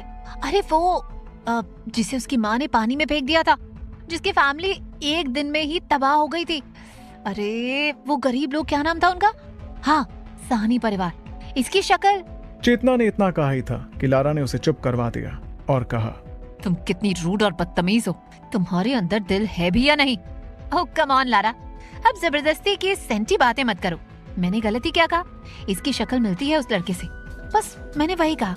मैं तो आगे ये भी कहने वाली थी कि वो भी गरीब था, तुम भी गरीब हो, और तुम्हारा ये बॉयफ्रेंड भी गरीब ही दिख रहा है। कितनी कॉमन चीज है ना तुम सब में। ये कहकर चेतना हंसने लगी। सूर्या अपनी मुट्ठी बांधे खड़ा था। वो खुद के बारे में सुन सकता था, पर लारा पर उंगली उठते देखना उससे बर्दाश्त नहीं हुआ। उसने गुस्से में अपने कदम चेतना की तरफ बढ़ाए, लेकिन तभी लारा ने उसका हाथ पकड़ लिया और ना में अपनी गर्दन हिलाई। लारा नहीं चाहती थी कि वहां तमाशा हो, लेकिन शायद चेतना तमाशा ही चाहती थी। वो अपनी तीखी आवाज में बोली, अरे बुरा मानने वाली कौन सी बात है? अब गरीब को गरीब ही कहूंगी ना। लारा का दिमाग खराब हो गया था। उसने सूर्या का हाथ पकड़ा और तैश में उसे लेकर वेलोरा के शोरूम में घुस गई। लारा ने ठान लिया था कि भले ही वो आज कंगाल हो जाए, लेकिन सूर्या के लिए शॉपिंग आज वो वहीं से करेगी। उनको अंदर जाते देख चेतना भी अपने बॉयफ्रेंड को लेकर मजे लेने के लिए शोरूम के अंदर आ गई। अंदर लारा को कुछ समझ नहीं आ रहा था कि वो अटेंडेंट से क्या बोले या क्या देखे, पर जैसे ही लारा ने चेतना और उसके बॉयफ्रेंड को अंदर आते हुए देखा, वो सकपका गई और जल्दी में बोली, वो जो कपड़े डिस्प्ले पर लगे वो पैक कर दीजिए। अटेंडेंट हैरानी से लारा को देखने लगा। उसने पोलाइटली पूछा, मैम आपके बॉयफ्रेंड ये ट्राई नहीं करना चाहेंगे? लारा ने तुरंत ना में सिर हिलाया और कहा, नहीं ट्राई नहीं करना है, ये ठीक है, आप बस पैक कर दीजिए। अटेंडेंट को यकीन ही नहीं हो रहा था कि कोई इतने महंगे कपड़े खरीद रहा है और ट्राई भी नहीं कर रहा। वो आंखें फाड़ कर लारा को देख रहा था। तभी पीछे से चेतना आई और मुस्कुराते हुए बोली, ओह डार्लिंग लारा, मैंने सुना तुम ये डिस्प्ले वाले कपड़े खरीद रही हो। उसकी कॉस्ट तो पूछ ली ना तुमने, क्योंकि वो डिजाइनर टेरेंस का लिमिटेड एडिशन है। कहीं ऐसा ना हो कि प्राइस सुनकर तुम्हें चक्कर आ जाए। लारा ना जाने क्यों चेतना से घबरा रही थी। उसने अटेंडेंट की तरफ देखा और जल्दी जल्दी में कहा, आप देखिए मत, जल्दी से बिल बना दीजिए, हमें देर हो रही है। बिना 1 मिनट भी गवाए अटेंडेंट ने बिल बनाया और स्माइल के साथ बोला, मैम आपका टोटल बिल हुआ 20 लाख। बाकी आज आप हमारे पहले कस्टमर हैं तो आपको इस पर 10% डिस्काउंट मिल जाएगा, जिसके बाद आपका टोटल बिल है 18 लाख। 18 लाख सुनकर लारा के तो जैसे होश ही उड़ गए थे। उसके हाथ में उसका कार्ड था, लेकिन उसमें 8 लाख से ज्यादा पैसे नहीं थे। लारा सोच में पड़ गई कि अब आखिर वो क्या करे। उसे बिल्कुल उम्मीद नहीं थी कि 18 लाख के भी कपड़े हो सकते हैं। वो खड़ी खड़ी नर्वस होते जा रही थी। तभी अटेंडेंट ने कार्ड स्वाइप करने के लिए अपना हाथ आगे बढ़ाया, पर लारा आखिर कार्ड देती भी तो कैसे। उसने उन कपड़ों की तरफ देखा और फिर मुंह बनाते हुए सूर्या से बोली, आई थिंक ये कलर तुम पर अच्छा नहीं लगेगा, हम कुछ और देखते हैं। चेतना दांत दिखाते हुए आगे आई और बोली, कलर तो सिर्फ बहाना है, साफ साफ कहो ना कि तुम्हारे अकाउंट में ये खरीदने लायक पैसे ही नहीं है। थैंक गॉड तुम्हारा बॉयफ्रेंड है, वो पे कर देगा। अब प्लीज ये मत कहना कि उसके पास भी पैसे नहीं है। अब समझी, तुम दोनों कंगाल हो और यहाँ महंगे शोरूम में सिर्फ टाइम पास करने आए हो। लारा का चेहरा गुस्से से लाल हो गया था। वो चेतना को एक जोर का थप्पड़ मारना चाहती थी, लेकिन मजबूर थी, क्योंकि चेतना की पहचान बड़ी बड़ी MNCs में थी। चेतना लारा का करियर मुश्किल में डाल सकती थी, इसलिए लारा मजबूरन गुस्से का घूंट पीकर शांत खड़ी रही। लेकिन चेतना लारा को परेशान करने में तुली हुई थी। वो बोली, देखो लारा, एक एडवाइस देती हूँ, कब तक ऐसे गरीबी का जीवन जियोगे? एक अमीर रईसज़ादे से शादी कर लो, बात खत्म। अमीर से याद आया, तुम्हें मैंने अपने बॉयफ्रेंड से नहीं मिलवाया ना? मीट जयंत, ये साउथ जोन कॉर्पोरेशन में काम करता है। आई एम श्योर तुमने नाम तो सुना ही होगा। आफ्टर ऑल तुम्हारे महेश्वरी ग्रुप से तो 100 गुना बड़ी कंपनी है। वैसे तुम्हारा ये बॉयफ्रेंड क्या करता है? डिलीवरी बॉय है क्या? लारा चुप खड़ी थी। उसके पास जैसे बोलने को कुछ था ही नहीं। वो चेतना के सामने बहुत लो फील कर रही थी। सूर्या ने जब लारा को खामोश देखा तो वो खुद आगे आया और बोला, मेरे बारे में मुझसे डायरेक्ट पूछ सकती हो। मैं मेडिकल डॉक्टर हूँ, जो लोगों की जान बचा भी सकता है और छीन भी सकता है। बस सूर्या के कहने की देर थी कि चेतना और उसका बॉयफ्रेंड जयंत जोर जोर से हंसने लगे। चेतना अपना पेट पकड़कर बोली, ओह, मैं हंस हंस कर मर जाऊंगी। क्या कहा इसने? ये मिरेकल डॉक्टर है। लारा ने सूर्या को पकड़ा और धीरे से उसके कान में बोली, तुम कुछ भी बोलकर क्यों मजाक बनवा रहे हो? मुझ तक तो ठीक था, अब लोगों के सामने भी ये झूठा प्रोफेशन बता रहे हो। सूर्या ने आंखें चढ़ा ली। वो सोच में पड़ गया कि आखिर लोगों को उसकी बात पर यकीन क्यों नहीं हो रहा है। सूर्या ने सोचा, एक तरफ वो हेमंत कपूर है जो पूरे जी जान से मुझ जैसे काबिल डॉक्टर को ढूंढ रहा है, और एक तरफ ये लोग जिन्हें मुझ पर यकीन ही नहीं है। लारा खड़े खड़े बहुत एम्बेरस हो चुकी थी। उसने सूर्या का हाथ पकड़ा और बोली, चलो अब यहाँ से बाहर, हम कहीं और जाकर कुछ खरीदेंगे। लारा सूर्या को बाहर ले जा ही रही थी कि सूर्या अपनी जगह पर खड़ा रहा। उसने लारा को पकड़ लिया और उसकी आंखों में देखकर बोला, क्या तुम सच में मुझे इन कपड़ों में देखना चाहती हो? लारा ब्लैंक हो गई थी। वो कुछ नहीं बोल पा रही थी, लेकिन सूर्या ने उसकी आंखें पढ़ ली थी। वो कैश काउंटर पर गया और अटेंडेंट से बोला, ये पैक कर दो। लारा की सांसें अटक गई थी। वो मनी मन सोच रही थी, ये पागल हो गया क्या? रेंट देने के पैसे हैं नहीं, यहाँ लाखों के कपड़े खरीदेगा। अटेंडेंट भी इतनी देर से तमाशा देखने के बाद चिढ़ चुका था।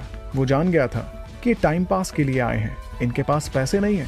वो सूर्या को मना करने ही वाला था, लेकिन तभी उसने सूर्या के हाथों में ब्लैक VIP कार्ड देख लिया और वो हिल गया।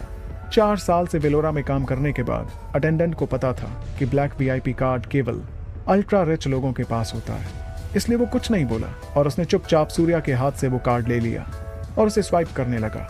ब्लैक VIP कार्ड देखकर तो चेतना और जयंत भी हिल गए थे। उनके होश उड़ चुके थे। चेतना तुरंत मुंह खोलकर लारा के पास आई और बोली, लारा, तेरा ये बॉयफ्रेंड चोर है, इसके पास ये कार्ड कहाँ से आया? देखना, ये पिन नहीं डाल पाएगा और जेल जाएगा। लारा डर गई। उसने सूर्या का बाजू पकड़ा और बोला, कार्ड वापस लो, जेल जाने से अच्छा है थोड़ी जिल्लत सह लेंगे। सूर्या ने हैरानी से लारा को देखा और कहा, तुम्हें मुझ पर बस इतना ही विश्वास है? मैं तुम्हें ऐसा लगता हूँ? लारा कुछ नहीं बोल पाई। वो बस सर झुकाकर वहां खड़ी हो गई। लेकिन चेतना थकने वालों में से नहीं थी। वो तो ना जाने कौन सी दुश्मनी वहां लारा से निकालने आई थी। वो लारा को छेड़ते हुए आगे बोली, डार्लिंग लारा, तुम्हारी चॉइस कभी अच्छी नहीं रही। पहले वो सानी फैमिली के लड़के पर तुम्हारा क्रश था और अब ये नमूना। उफ, कहाँ से पकड़ कर लाई हो तुम? तुम्हें अगर मर्द की इतनी ही नीड थी तो मुझे बताती, मैं तुम्हारे पास लड़के भेजती। वैसे अभी भी देर नहीं हुई है। तुम्हें अगर पैसों की और बॉडी के लिए किसी की जरूरत है तो तुम्हारे पास कस्टमर भेजो। चेतना ने यह कहा ही था कि एक जोर का थप्पड़ उसके गाल पर पड़ा और वो कांपती हुई नीचे जमीन पर जा गिरी। चेतना की नाक से खून भी बहने लगा।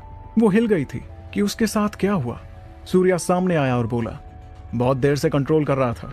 अगर तुम लड़की ना होती तो कब कब भगवान को प्यारी हो चुकी होती। लारा को पहले तो अच्छा लगा चेतना को ऐसे जमीन पर देखकर, लेकिन अगले ही पल वो डर गई और सोचने लगी, शिट, सूर्या ने इसे मार तो दिया, पर अब ये बदला लेने के लिए कुछ भी कर सकती है। कहीं मेरी नौकरी, ये सूर्य जहां भी जाता है मुझे मुश्किल में डाल देता है। पहले शमशेर सिंह के वहां और अब यहाँ चेतना के सामने। ये टॉलरेट क्यों नहीं कर पाता? इसे आखिर बदला क्यों लेना होता है? यही सोचकर लारा ने सूर्या के कंधे पर हाथ रखा और कहा, तुम्हें हमेशा बदला क्यों लेना होता है? ऐसी कौन सी आग है तुम्हारे अंदर?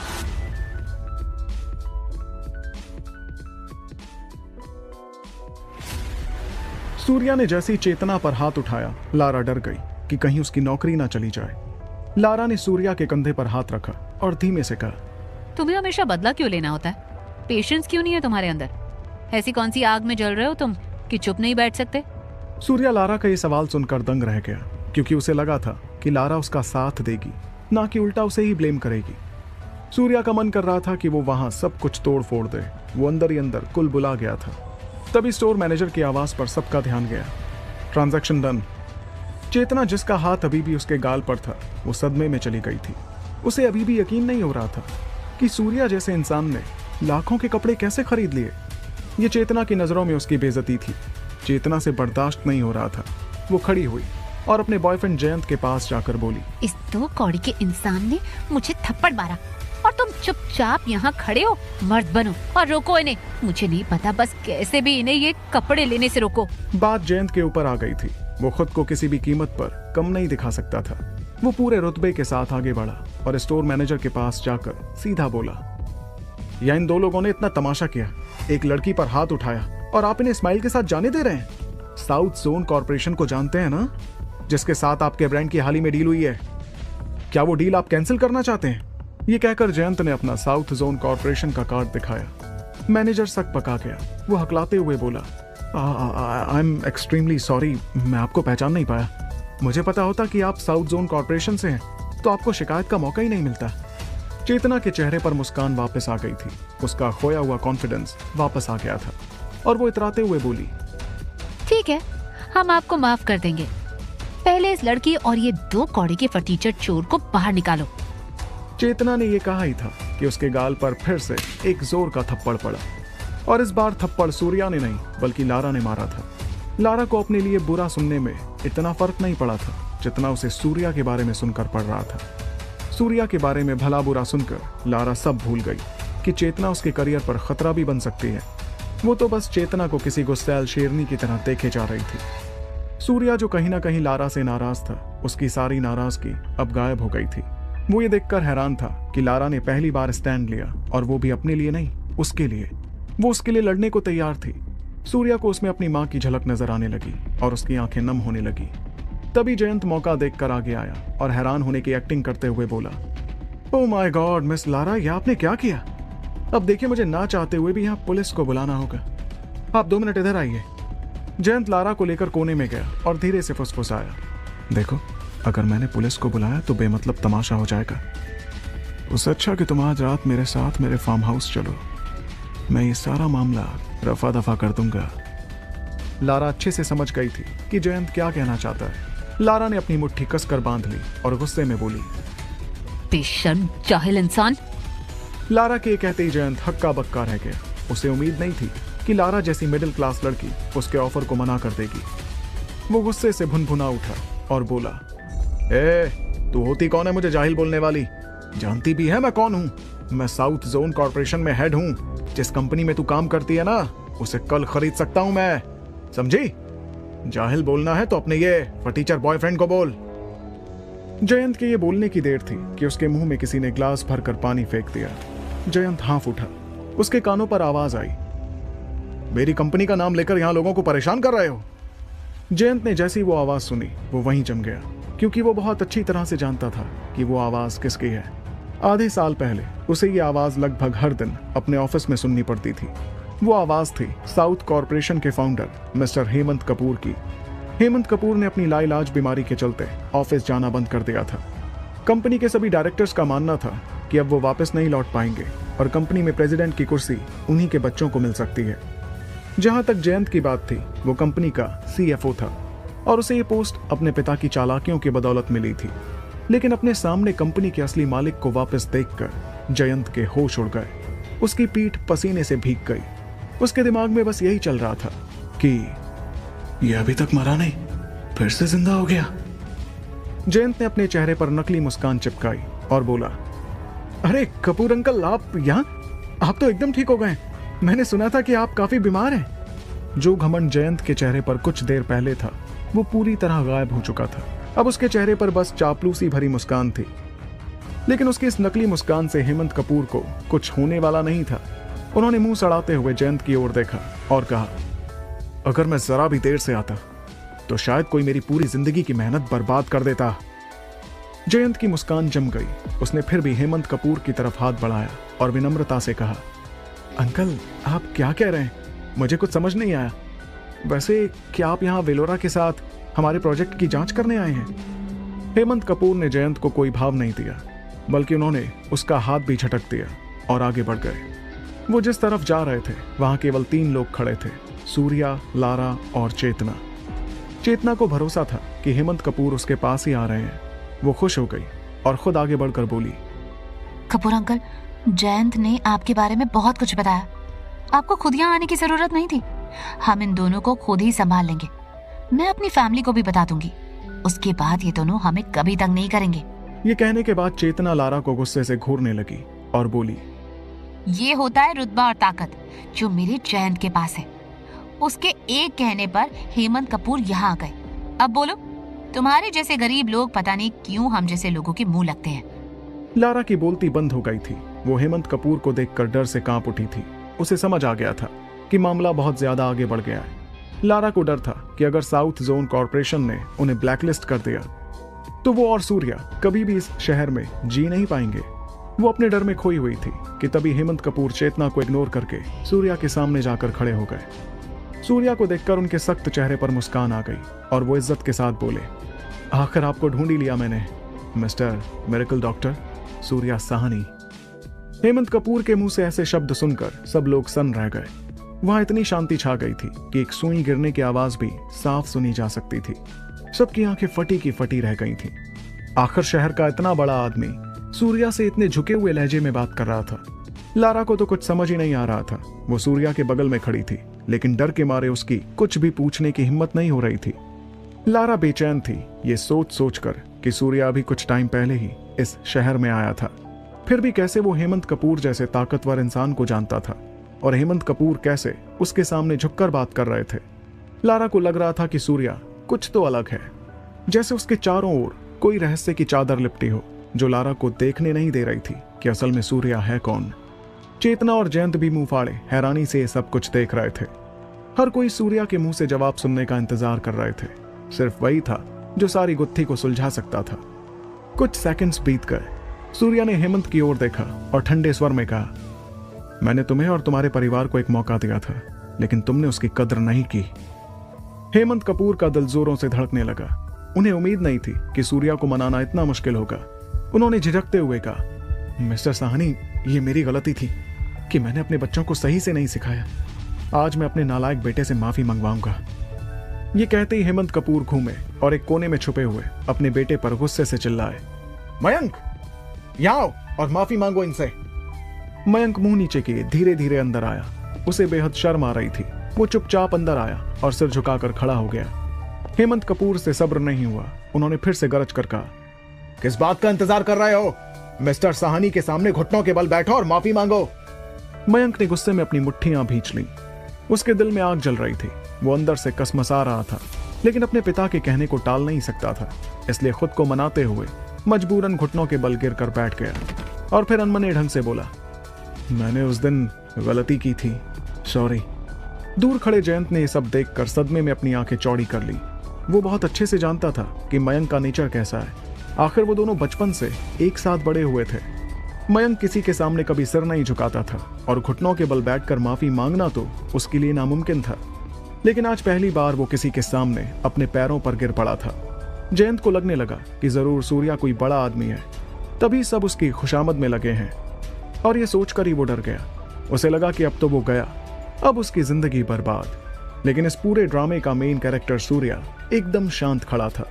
उसने एक नजर मयंक पर डाली और उसे पूरी तरह इग्नोर कर दिया और सदमे में खड़ी लारा को हल्के से थपथपाकर बोला, चलो ऊपर चलते हैं, दूसरी मंजिल पर, वहां से तुम्हारे लिए भी कुछ लेंगे।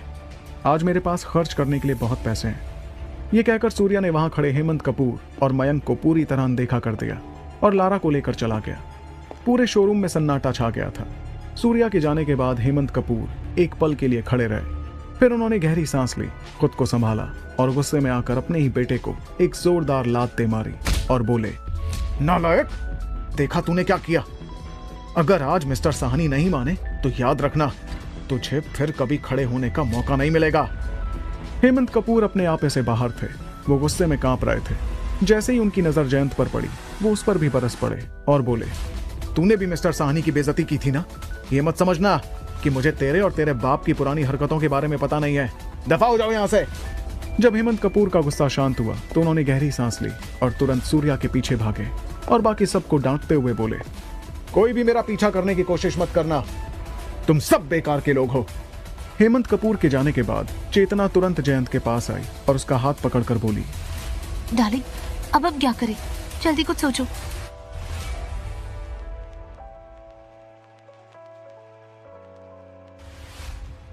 हेमंत कपूर के जाने के बाद चेतना तुरंत जयंत के पास आई और उसका हाथ पकड़कर बोली, डार्लिंग, अब क्या करें? जल्दी कुछ सोचो। चेतना की आवाज इतनी मीठी थी कि जयंत से बर्दाश्त नहीं हुई। उसने गुस्से में चेतना का मुंह पकड़ लिया और दांत कसते हुए बोला, सब तेरी ही गलती है, तेरी वजह से ही मैं फंस गया हूं और अभी भी मुझसे पूछ रही है कि क्या करें? पर एक गड्ढा खोद और उसमें दफन हो जा।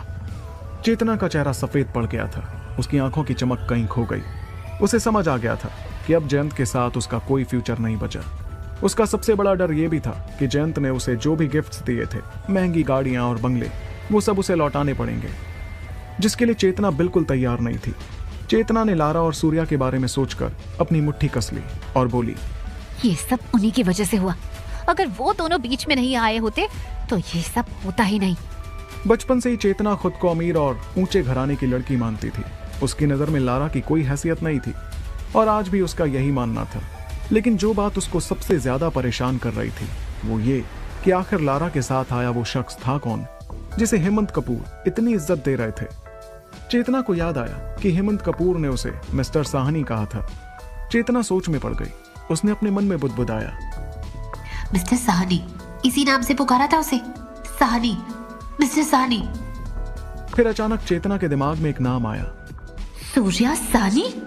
क्या ये वही सूर्या साहनी है जिसने मेरी दोस्त को स्कूल टाइम में प्रपोज किया था? वही सूर्या साहनी जिसकी माँ ने उसे पानी में फेंक दिया था? ये सोचते ही चेतना का मुंह खुला का खुला रह गया और उसकी आंखें डर से फैल गईं। सूर्या साहनी जिंदा है? ये कैसे हो सकता है? वो वापस आ गया? कुछ देर तक चेतना इसी सोच से हैरान रही। वो अपनी जगह से हिली तक नहीं। फिर उसने तुरंत अपना फोन निकाला और एक नंबर डायल किया। कॉल कनेक्ट हुआ। दूसरी तरफ से ठंडी आवाज आई, क्या चाहिए? चेतना ने कहा, मुझे लगता है कि मैंने सूर्या साहनी को देखा है। क्या? फोन की दूसरी तरफ से किसी चीज के गिरने की आवाज आई। शायद फोन गिर गया था। कुछ सेकंड के बाद लड़की की आवाज दोबारा आई, कौन सा सूर्या? वो गवार लड़का जिसकी माँ ने उसे मार दिया था? शायद हाँ, लेकिन मैं पूरी तरह श्योर नहीं हूँ। 2 घंटे में मेरे घर पहुंचो। उसके बाद कॉल कट गया था। दूसरी ओर सूर्या लारा को लेकर मॉल के सेकंड फ्लोर पर घूम रहा था। करीब 1 घंटे में उसने लारा के लिए 5 से 6 एक से बढ़कर एक कपड़े खरीद लिए थे। हालांकि लारा ने कई बार कहा था कि जरूरत नहीं है, लेकिन शानदार कपड़े देखकर वो भी ज्यादा कुछ नहीं बोल पाई थी। आखिर उसे खूबसूरत कपड़ों से बहुत लगाव जो था, लेकिन पूरे समय उसने सिर्फ डिस्काउंट वाले कपड़े ही चुने। सूर्या ने उसे कई बार कहा कि प्राइस की चिंता मत करो, लेकिन लारा नहीं मानी। आखिर में सूर्या ने उसे अपनी मर्जी से ही कपड़े चुनने दिए। सूर्या लारा को शॉपिंग करते देखकर बहुत खुश था। उसने सोचा, आज के जमाने में कहाँ मिलती है ऐसी सिंपल और समझदार लड़की। ये सोचकर सूर्या ने जैसे ही अपनी गर्दन घुमाई, उसने देखा कि हेमंत कपूर उनको छुपकर देख रहे थे। वो आगे बढ़ते बढ़ते हर बार अपने कदम रोक लेते थे, कुछ कहना चाहते थे लेकिन खुद को रोके हुए थे। सूर्या ने उन्हें इग्नोर किया और शॉपिंग जारी रखी। जब सूर्या और लारा शॉपिंग खत्म करके पार्किंग में पहुंचे और कार में कपड़े रखने लगे, तब हेमंत कपूर अचानक सामने आ गए। उनके हाथ में एक बड़ा सा बैग था। सूर्या को उन पर गुस्सा आ रहा था। वो झुंझला कर बोला, यहां क्या कर रहे हो? हेमंत कपूर ने हल्का सा मुस्कुराकर बैग कार में रख दिया और सॉफ्ट आवाज में कहा, मिस्टर साहनी, मैं आपसे मिलने नहीं आया, मैं इन मैडम से मिलने आया हूं। लारा के तो जैसे कान ही खड़े हो गए थे। वो हैरान होकर बोली, मुझसे? हेमंत कपूर ने हाँ में सिर हिलाकर मुस्कुरा दिया और फिर अपनी जेब से एक बैंक कार्ड निकालते हुए बोले, मैडम, मैं आपसे माफी मांगना चाहता हूँ। मेरी कंपनी के स्टाफ ने आपके साथ मिसबिहेव किया। ये मेरी गलती थी, इसलिए माफी के रूप में ये छोटा सा गिफ्ट एक्सेप्ट कर लीजिए। लारा ने देखा कि हेमंत कपूर उसे अपना बैंक कार्ड ऑफर कर रहे थे जिसमें लाखों रुपए होंगे।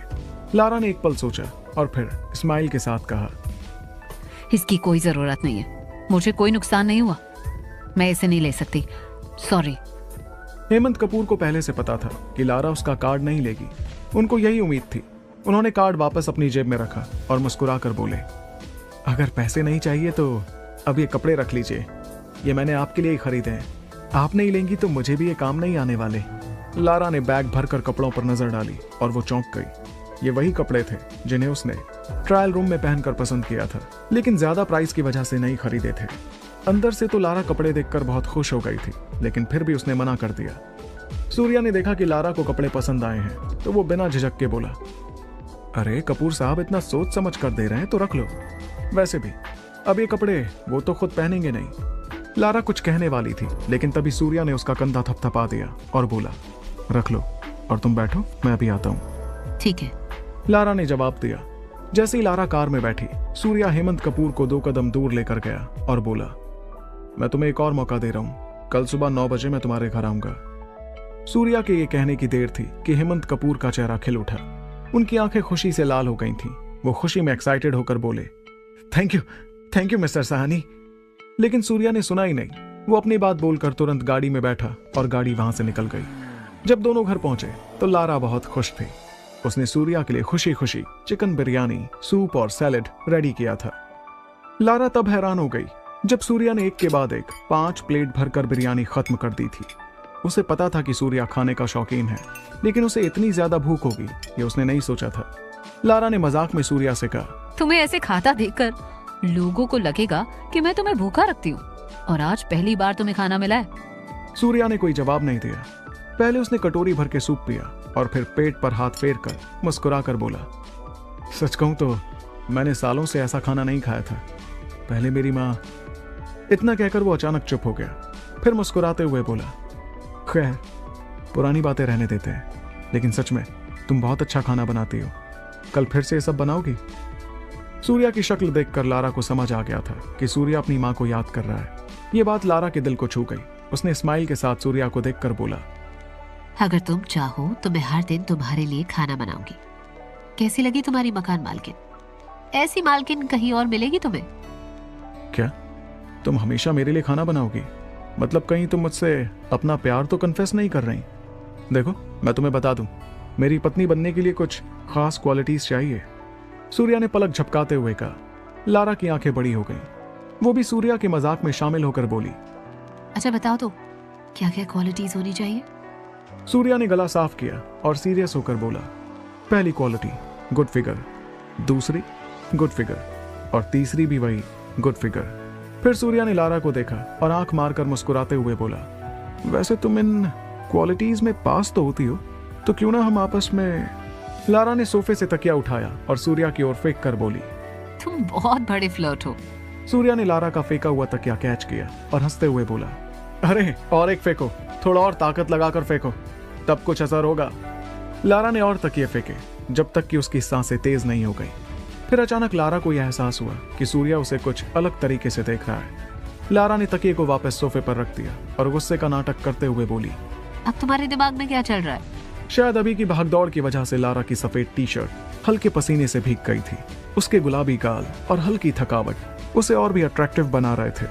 तभी सूर्या को महसूस हुआ कि इस तरह साथ रहना दोनों के लिए खतरनाक हो सकता है। वो रुक गया और अपना ध्यान डाइवर्ट करने के लिए उसने टीवी ऑन कर दिया, पर टीवी की खबर ने सूर्या को और ज्यादा हिला दिया। टीवी पर बड़ी खबर आ रही थी कि मृतक की पहचान हो गई है। ये शमशेर ग्रुप्स के मालिक शमशेर सिंह और उनका बेटा था, जिसे संदिग्ध व्यक्ति ने बेरहमी से मार डाला। पुलिस के मुताबिक ये एक सोच समझ कर किया जाने वाला मर्डर है। सभी शहरवासियों से अनुरोध है कि वे रात में बाहर निकलने से बचें। लारा ने यह खबर सुनी और उसका मुंह खुला का खुला रह गया, क्योंकि अभी कुछ दिन पहले ही वो शमशेर सिंह और उसके बेटे चेतन सिंह से मिली थी। लारा लगातार इस चिंता में थी कि वो दोनों उससे बदला लेंगे, लेकिन अब वो दोनों ही मारे जा चुके थे। लारा को यकीन नहीं हो रहा था। वो न्यूज देखते हुए बड़बड़ाई, हे भगवान, ये कैसे हो सकता है? इतना पावरफुल परिवार भी इस तरह मारा गया? अगर ऐसा करने की हिम्मत किसने की होगी? लारा ने घबराकर सूर्या की ओर देखा। लारा ने देखा कि सूर्या की आंखें बंद थी और चेहरे पर हल्की मुस्कान थी, जैसे उसे कोई बहुत बड़ा सुकून मिल गया हो। एक पल के लिए उसे लगा कि ये काम कहीं सूर्या ने ही तो नहीं किया। कहीं ये सब तुम्हारा काम तो नहीं? लारा ने झिझकते हुए पूछा। सूर्या एक पल के लिए लारा को ही देखता रह गया, फिर हंसते हुए डरावनी आवाज में बोला, सच कहूं, मैं एक बहुत बड़ा मर्डरर हूं। बदला लिए बिना मुझे चैन नहीं आता। मैं कई लोगों को मार चुका हूं। अब ये सब सुनकर भी क्या तुम मुझे अपने घर में रखोगी? सोच लो, मैं बुरा इंसान हूं, जंगली हूं। हो सकता है कभी मेरी नीयत ही खराब हो जाए। लारा ने सूर्या की बातें सुनी और राहत की सांस ली। उसे यकीन हो गया कि सूर्या साफ झूठ बोल रहा था, क्योंकि उसका मानना था कि असली मुजरिम कभी अपने गुनाह खुद नहीं कबूलते। देर रात को सूर्या जब घर से बाहर कुछ जड़ी बूटियां लेने पास की दुकान में गया, तो वहां एक लंबी खूबसूरत औरत उसके सामने आकर खड़ी हो गई। यह औरत वही इंस्पेक्टर बबीता थी जिसने सूर्या को कुछ दिन पहले हथकड़ी पहनाई थी, लेकिन आज वो अपनी पुलिस की यूनिफॉर्म में नहीं थी, शायद छुट्टी पर थी। उसने सूर्या को देखा और सार्कास्टिक होकर पूछा, क्या हुआ? शरीर कमजोर हो गया है जो जड़ी बूटियां खरीदने आए हो? सूर्या ने कोई जवाब नहीं दिया। वो चुपचाप दूसरे डायरेक्शन में चलने लगा। जब वो कुछ कदम आगे निकल गया तो बबीता ने पीछे से ऊंची आवाज में कहा, रुको, सिंह परिवार का मर्डर तुम्हारे हाथों हुआ है ना? सूर्या के तेज चलते कदम अचानक रुक गए, लेकिन फिर भी उसने बेपरवाही से जवाब दिया, मैंने अभी अभी ये न्यूज देखी। मैडम, बिना सबूत के मुझ पर इल्जाम लगाना ठीक नहीं है। इंस्पेक्टर बबीता मुस्कुरा दी। उनकी आंखों में उस वक्त कुछ तो अलग था। उन्होंने अपने हाथ फोल्ड किए और स्माइल के साथ पूछा, ठीक है, मर्डर की बात छोड़ो, मुझे सिर्फ एक बात जाननी है। 8 साल पहले समुद्र में डूबने वाला वो लड़का, वो कैसे बचा?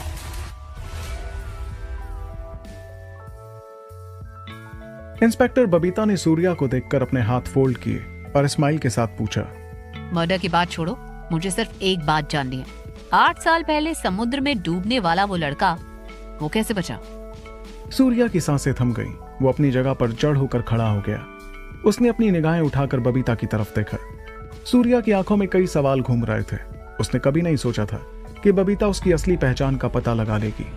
सूर्या खामोश रहा, लेकिन बबीता कुछ कदम चलकर आगे आई और सूर्या के कान में फुसफुसाकर बोली, तुम वही सूर्या सानी हो जो 8 साल पहले मर गया था? कौन सोच सकता था कि वो मरा हुआ लड़का न केवल वापस लौटेगा, बल्कि खतरनाक ताकत के साथ लौटेगा। बबीता सूर्या के साथ बैठकर आराम से सारी बातें करना चाहती थी। वो जानना चाहती थी कि आखिर इन 8 सालों में ऐसा क्या हुआ जिससे सूर्या इतना बदल चुका था, वो इतना ताकतवर हो गया था। बबीता ने फुर्ती से अपनी बेल्ट टाइट की और ऑर्डर देते हुए बोली, सूर्या, मुझे तुमसे अकेले में बात करनी है। आज रात को डिनर साथ करते हैं। ये पहली बार था जब बबीता ने खुद किसी आदमी को डिनर के लिए इनवाइट किया था। आखिर बबीता को सूर्या में दिलचस्पी जो पैदा हो गई थी, वो सूर्या का सच जानने के लिए बेहद एक्साइटेड थी। लेकिन सूर्या को जैसे कोई दिलचस्पी नहीं थी। उसने अपने एटीट्यूड में ही बेपरवाही से कहा, मैं नहीं आ पाऊंगा। मैंने अपने मकान मालिक से वादा किया है कि आज रात डिनर के लिए घर वापस आऊंगा। इतना कहकर सूर्या बबीता का जवाब सुने बगैर ही मुड़कर चला गया। लेकिन बबीता सूर्या का जवाब सुनकर पत्थर की मूर्ति बन गई। उसे बिल्कुल उम्मीद नहीं थी कि सूर्या उसके इनविटेशन को ठुकरा देगा। बबीता हैरान थी। वो सोच में पड़ गई। क्या सच में सिर्फ मकान मालिक की वजह से उसने मुझे मना कर दिया? वो मुझे मकान मालिक से भी नीचे देखता है। इस सूर्या के पास आंखें नहीं है क्या? जहां हर कोई मुझसे बात करने को तरसता है, वही एक ये है जिसने मेरा ऑफर ठुकरा दिया। अगर उसे नहीं आना था तो ठीक था, लेकिन मकान मालिक को बीच में लाने की क्या जरूरत थी? ये तो साफ साफ मेरी इंसल्ट है। आधे घंटे बाद सूर्या चुपचाप दबे पांव लारा की किचन में जड़ी बूटी लेकर पहुंचा। लारा सो रही थी और इसी मौके का फायदा उठाकर सूर्या ने किचन का दरवाजा अच्छे से बंद किया और अपने काम में लग गया। सूर्या ने जब किचन में बर्तनों पर नजर डाली तो उसका सिर दर्द करने लगा। उसने मन में सोचा, काश मैं अपने मास्टर की औषधि बनाने वाली भट्टी साथ ले आता, सब कुछ कितना आसान हो जाता। अब यहाँ तो इन मॉडर्न बर्तनों और पेन से ही काम चलाना पड़ेगा। बड़े शहरों की भी अपनी कमियां होती हैं।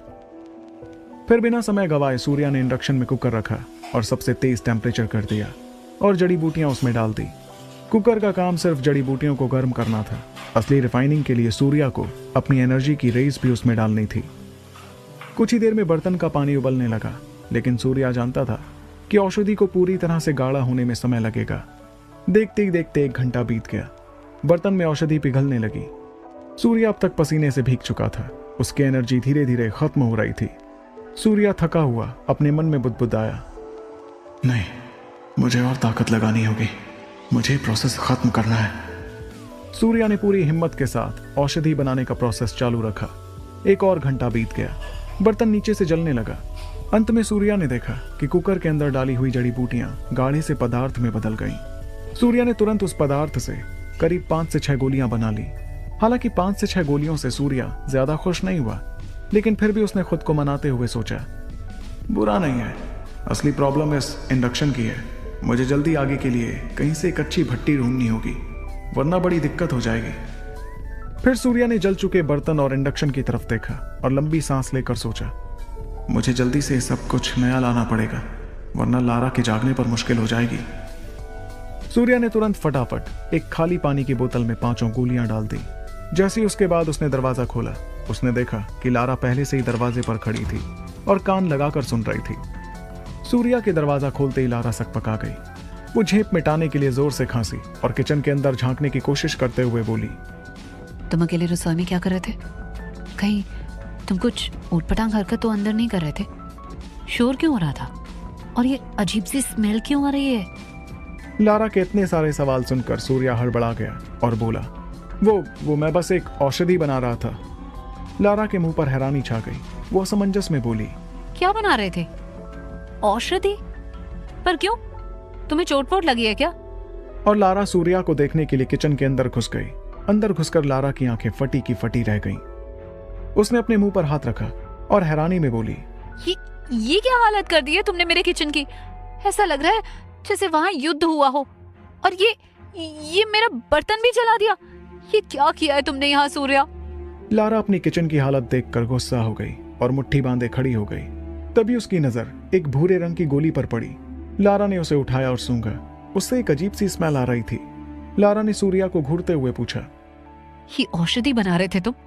क्या ये किस काम की है? इतनी गंदी स्मेल आ रही है इसमें से। जहर है क्या ये? तभी लारा को अचानक सूर्या का बताया हुआ ब्यूटी फॉर्मूला याद आया। वो आईब्रो चढ़ाते हुए बोली, रुको, क्या ये वही ब्यूटी पिल है? सूर्या क्योंकि पकड़ा जा चुका था तो उसे सच बताना ही पड़ा। एक्चुअली ये एक नॉर्मल औषधि है, ये ब्यूटी पिल नहीं है। इसे खाने से कुछ बीमारियां तुरंत ठीक हो सकती हैं। हाँ, गंभीर बीमारियों के लिए शायद कुछ और गोलियां चाहिए होंगी।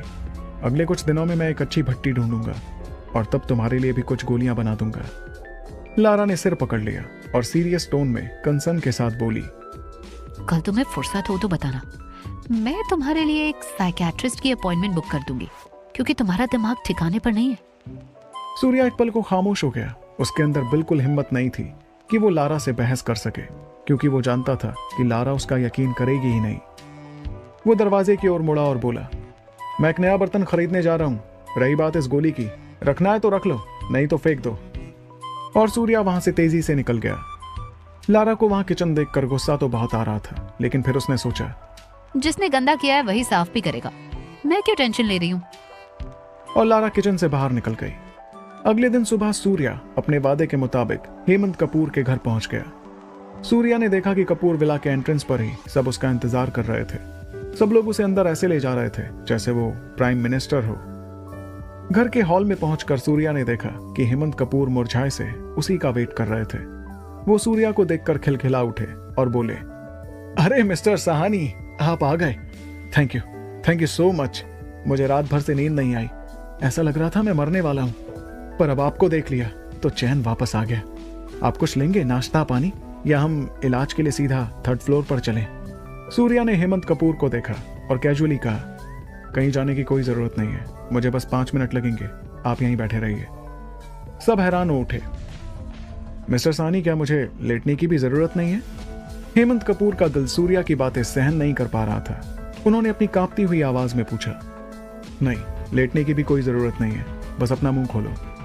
सूर्या ने जवाब दिया और अपनी जेब से एक पिचकी हुई प्लास्टिक की बोतल निकाली। उसने उसका ढक्कन खोला और उसमें से 5 भूरी सी अजीब सी दिखने वाली गोलियां निकाली। कपूर परिवार के सभी लोग पानी की पिचकी हुई बोतल और गंदी सी गोलियों को देखकर दंग रह गए, लेकिन किसी की भी हिम्मत नहीं हुई कि वो आगे बढ़कर हेमंत कपूर को वो गोलियां खाने से रोके, क्योंकि आखिर सिर्फ सूर्या ही था जो हेमंत कपूर को बचा सकता था। हेमंत कपूर ने उन गोलियों को देखा और घबराहट में अपना गला सूखा महसूस किया। खाओगे या नहीं? अगर नहीं खाओगे तो मैं इन्हें वापस रख लेता हूं, सूर्या ने कहा जब उसने देखा कि हेमंत कपूर गोलियों से झिझक रहे थे। जैसे ही सूर्या गोलियों को वापस रखने लगा, हेमंत कपूर घबरा गए और जल्दी से बोले, मैं खा लूंगा, मैं खा रहा हूं। इतना कहकर उन्होंने गोलियों को झटपट उठा लिया और बिना सोचे समझे, बिना किसी सफाई की चिंता किए, अपनी आंखें बंद करके सारी गोलियां गटक ली। खुली की खुली रह गई। वो अपनी पोजीशन पर बुत बनकर किसी पुतले के जैसे लगने लगे, जैसे वो हिलडुल ही नहीं पा रहे हो। लेकिन थोड़ी देर बाद हेमंत कपूर को ऐसा महसूस हुआ जैसे उनका पूरा शरीर एक गर्म कंबल में लिपटा हुआ हो और वो जोर जोर से चीखने लगे। आसपास खड़े सभी लोग हैरान थे। माही और उसकी माँ की आंखों से आंसू बहते जा रहे थे। वो सवालिया नजर से सूर्या की तरफ ही देख रहे थे और फिर अगले ही पल हेमंत कपूर की चीख बंद हो गई। वो शांत हो गए। उन्होंने पहले कभी इतनी राहत महसूस नहीं की थी। वो हड़बड़ाए और हैरानी में बुदबुदाए, ये क्या हुआ? मैं हेमंत कपूर उस वक्त जो महसूस कर रहे थे उसे वो शब्दों में बयां कर ही नहीं पा रहे थे। धीरे धीरे उन्होंने महसूस किया कि उनके सालों से चले आ रहे दर्द पूरी तरह से खत्म हो चुके हैं। उन्हें ऐसा लगने लगा मानो उनका नया जन्म हुआ हो। वो अपनी जगह से खड़े हुए और उन्होंने आगे बढ़कर सूर्या के आगे हाथ जोड़ लिए और घुटनों के बल गिरकर वो सूर्या के सामने झुक गए। मिस्टर साहनी, आप जादूगर हैं। आपने वो अपनी बेटी की शादी भी सूर्या से करवा देंगे। हेमंत कपूर सूर्या से कुछ बोलने ही वाले थे कि तभी सूर्या बोला, अगले कुछ दिनों तक हल्का खाना ही खाना। दवा पूरी तरह असर दिखाने में थोड़ा समय लेगी, लेकिन आपकी बीमारी अब कोई गंभीर समस्या नहीं है। निश्चिंत रहिए, चलता हूं। सूर्या जाने ही वाला था कि तभी उसे अचानक कुछ याद आया। वो रुक गया और बोला, आप मेरे पहले मरीज हैं। चलिए ऐसा करते हैं, मैं आपको खाने पर बुलाता हूं, लेकिन जगह मैं तय करके बता दूंगा। कल शाम मिलते हैं, आपके पास समय होगा? हेमंत कपूर यही तो चाहते थे, सूर्या के साथ वक्त बिताकर उसे अपना करीबी बना लेना। उन्होंने तुरंत एक्साइटेड होकर कहा, बिल्कुल, आपके लिए तो समय ही समय है, मैं तैयार रहूंगा। ठीक है, मैं आपको फोन कर दूंगा, सूर्या ने कहा और वहां से निकलने को हुआ कि तभी हेमंत कपूर ने सूर्या को आवाज दी और कहा, वो नंबर तो ले लीजिए। और फिर अपनी बेटी की तरफ मुड़कर बोले, अरे बेटा माही, अपना नंबर दे दो साहनी साहब को। माही हैरान हो गई कि आखिर उसके डैड उसका नंबर क्यों सूर्या को देने को कह रहे थे। लेकिन जब उसने अपने पिता की कड़ी नजरें देखी, उसने चुपचाप एक कागज पर अपना नंबर लिखकर सूर्या को दे दिया। सूर्या ने फोन नंबर देखा और दरवाजे की ओर बढ़ गया। माही बेटा, मिस्टर साहनी को छोड़कर आओ, हेमंत कपूर ने फिर से कहा। माही फिर हैरान हो गई कि आखिर डैड चाहते क्या है। लेकिन तभी सूर्या बोला, कोई जरूरत नहीं है, मैं टैक्सी ले लूंगा, सूर्या ने कहा और फिर सबकी आंखों से ओझल हो गया। हेमंत कपूर को खाने पर बुलाने के पीछे सूर्या का एक गहरा मकसद था, वरना बेफिजूल वो हेमंत कपूर को तो क्या, किसी को भी अपना वक्त नहीं देता। दरअसल सूर्या जिस मकसद के लिए मुंबई आया था वो आधा तो हो गया था, लेकिन आधा अभी भी बाकी था। सूर्या ने शमशेर सिंह को तो ठिकाने लगा दिया था, लेकिन अभी भी उसने अपने पिता की फैक्ट्री, जो उनसे बरसों पहले धोखे से छीन ली गई थी, सूर्या ने वो फैक्ट्री अभी अपने कब्जे में नहीं की थी, जिसके लिए सूर्या को हेमंत कपूर की मदद लगने वाली थी। इसलिए सूर्या ने बहुत सोचकर उन्हें खाने के लिए इनवाइट किया और वहां से चला गया। सूर्या वहां से सीधा ओमकार जाधव की जड़ी बूटियों की दुकान में चला गया। वो टैक्सी से उतरा।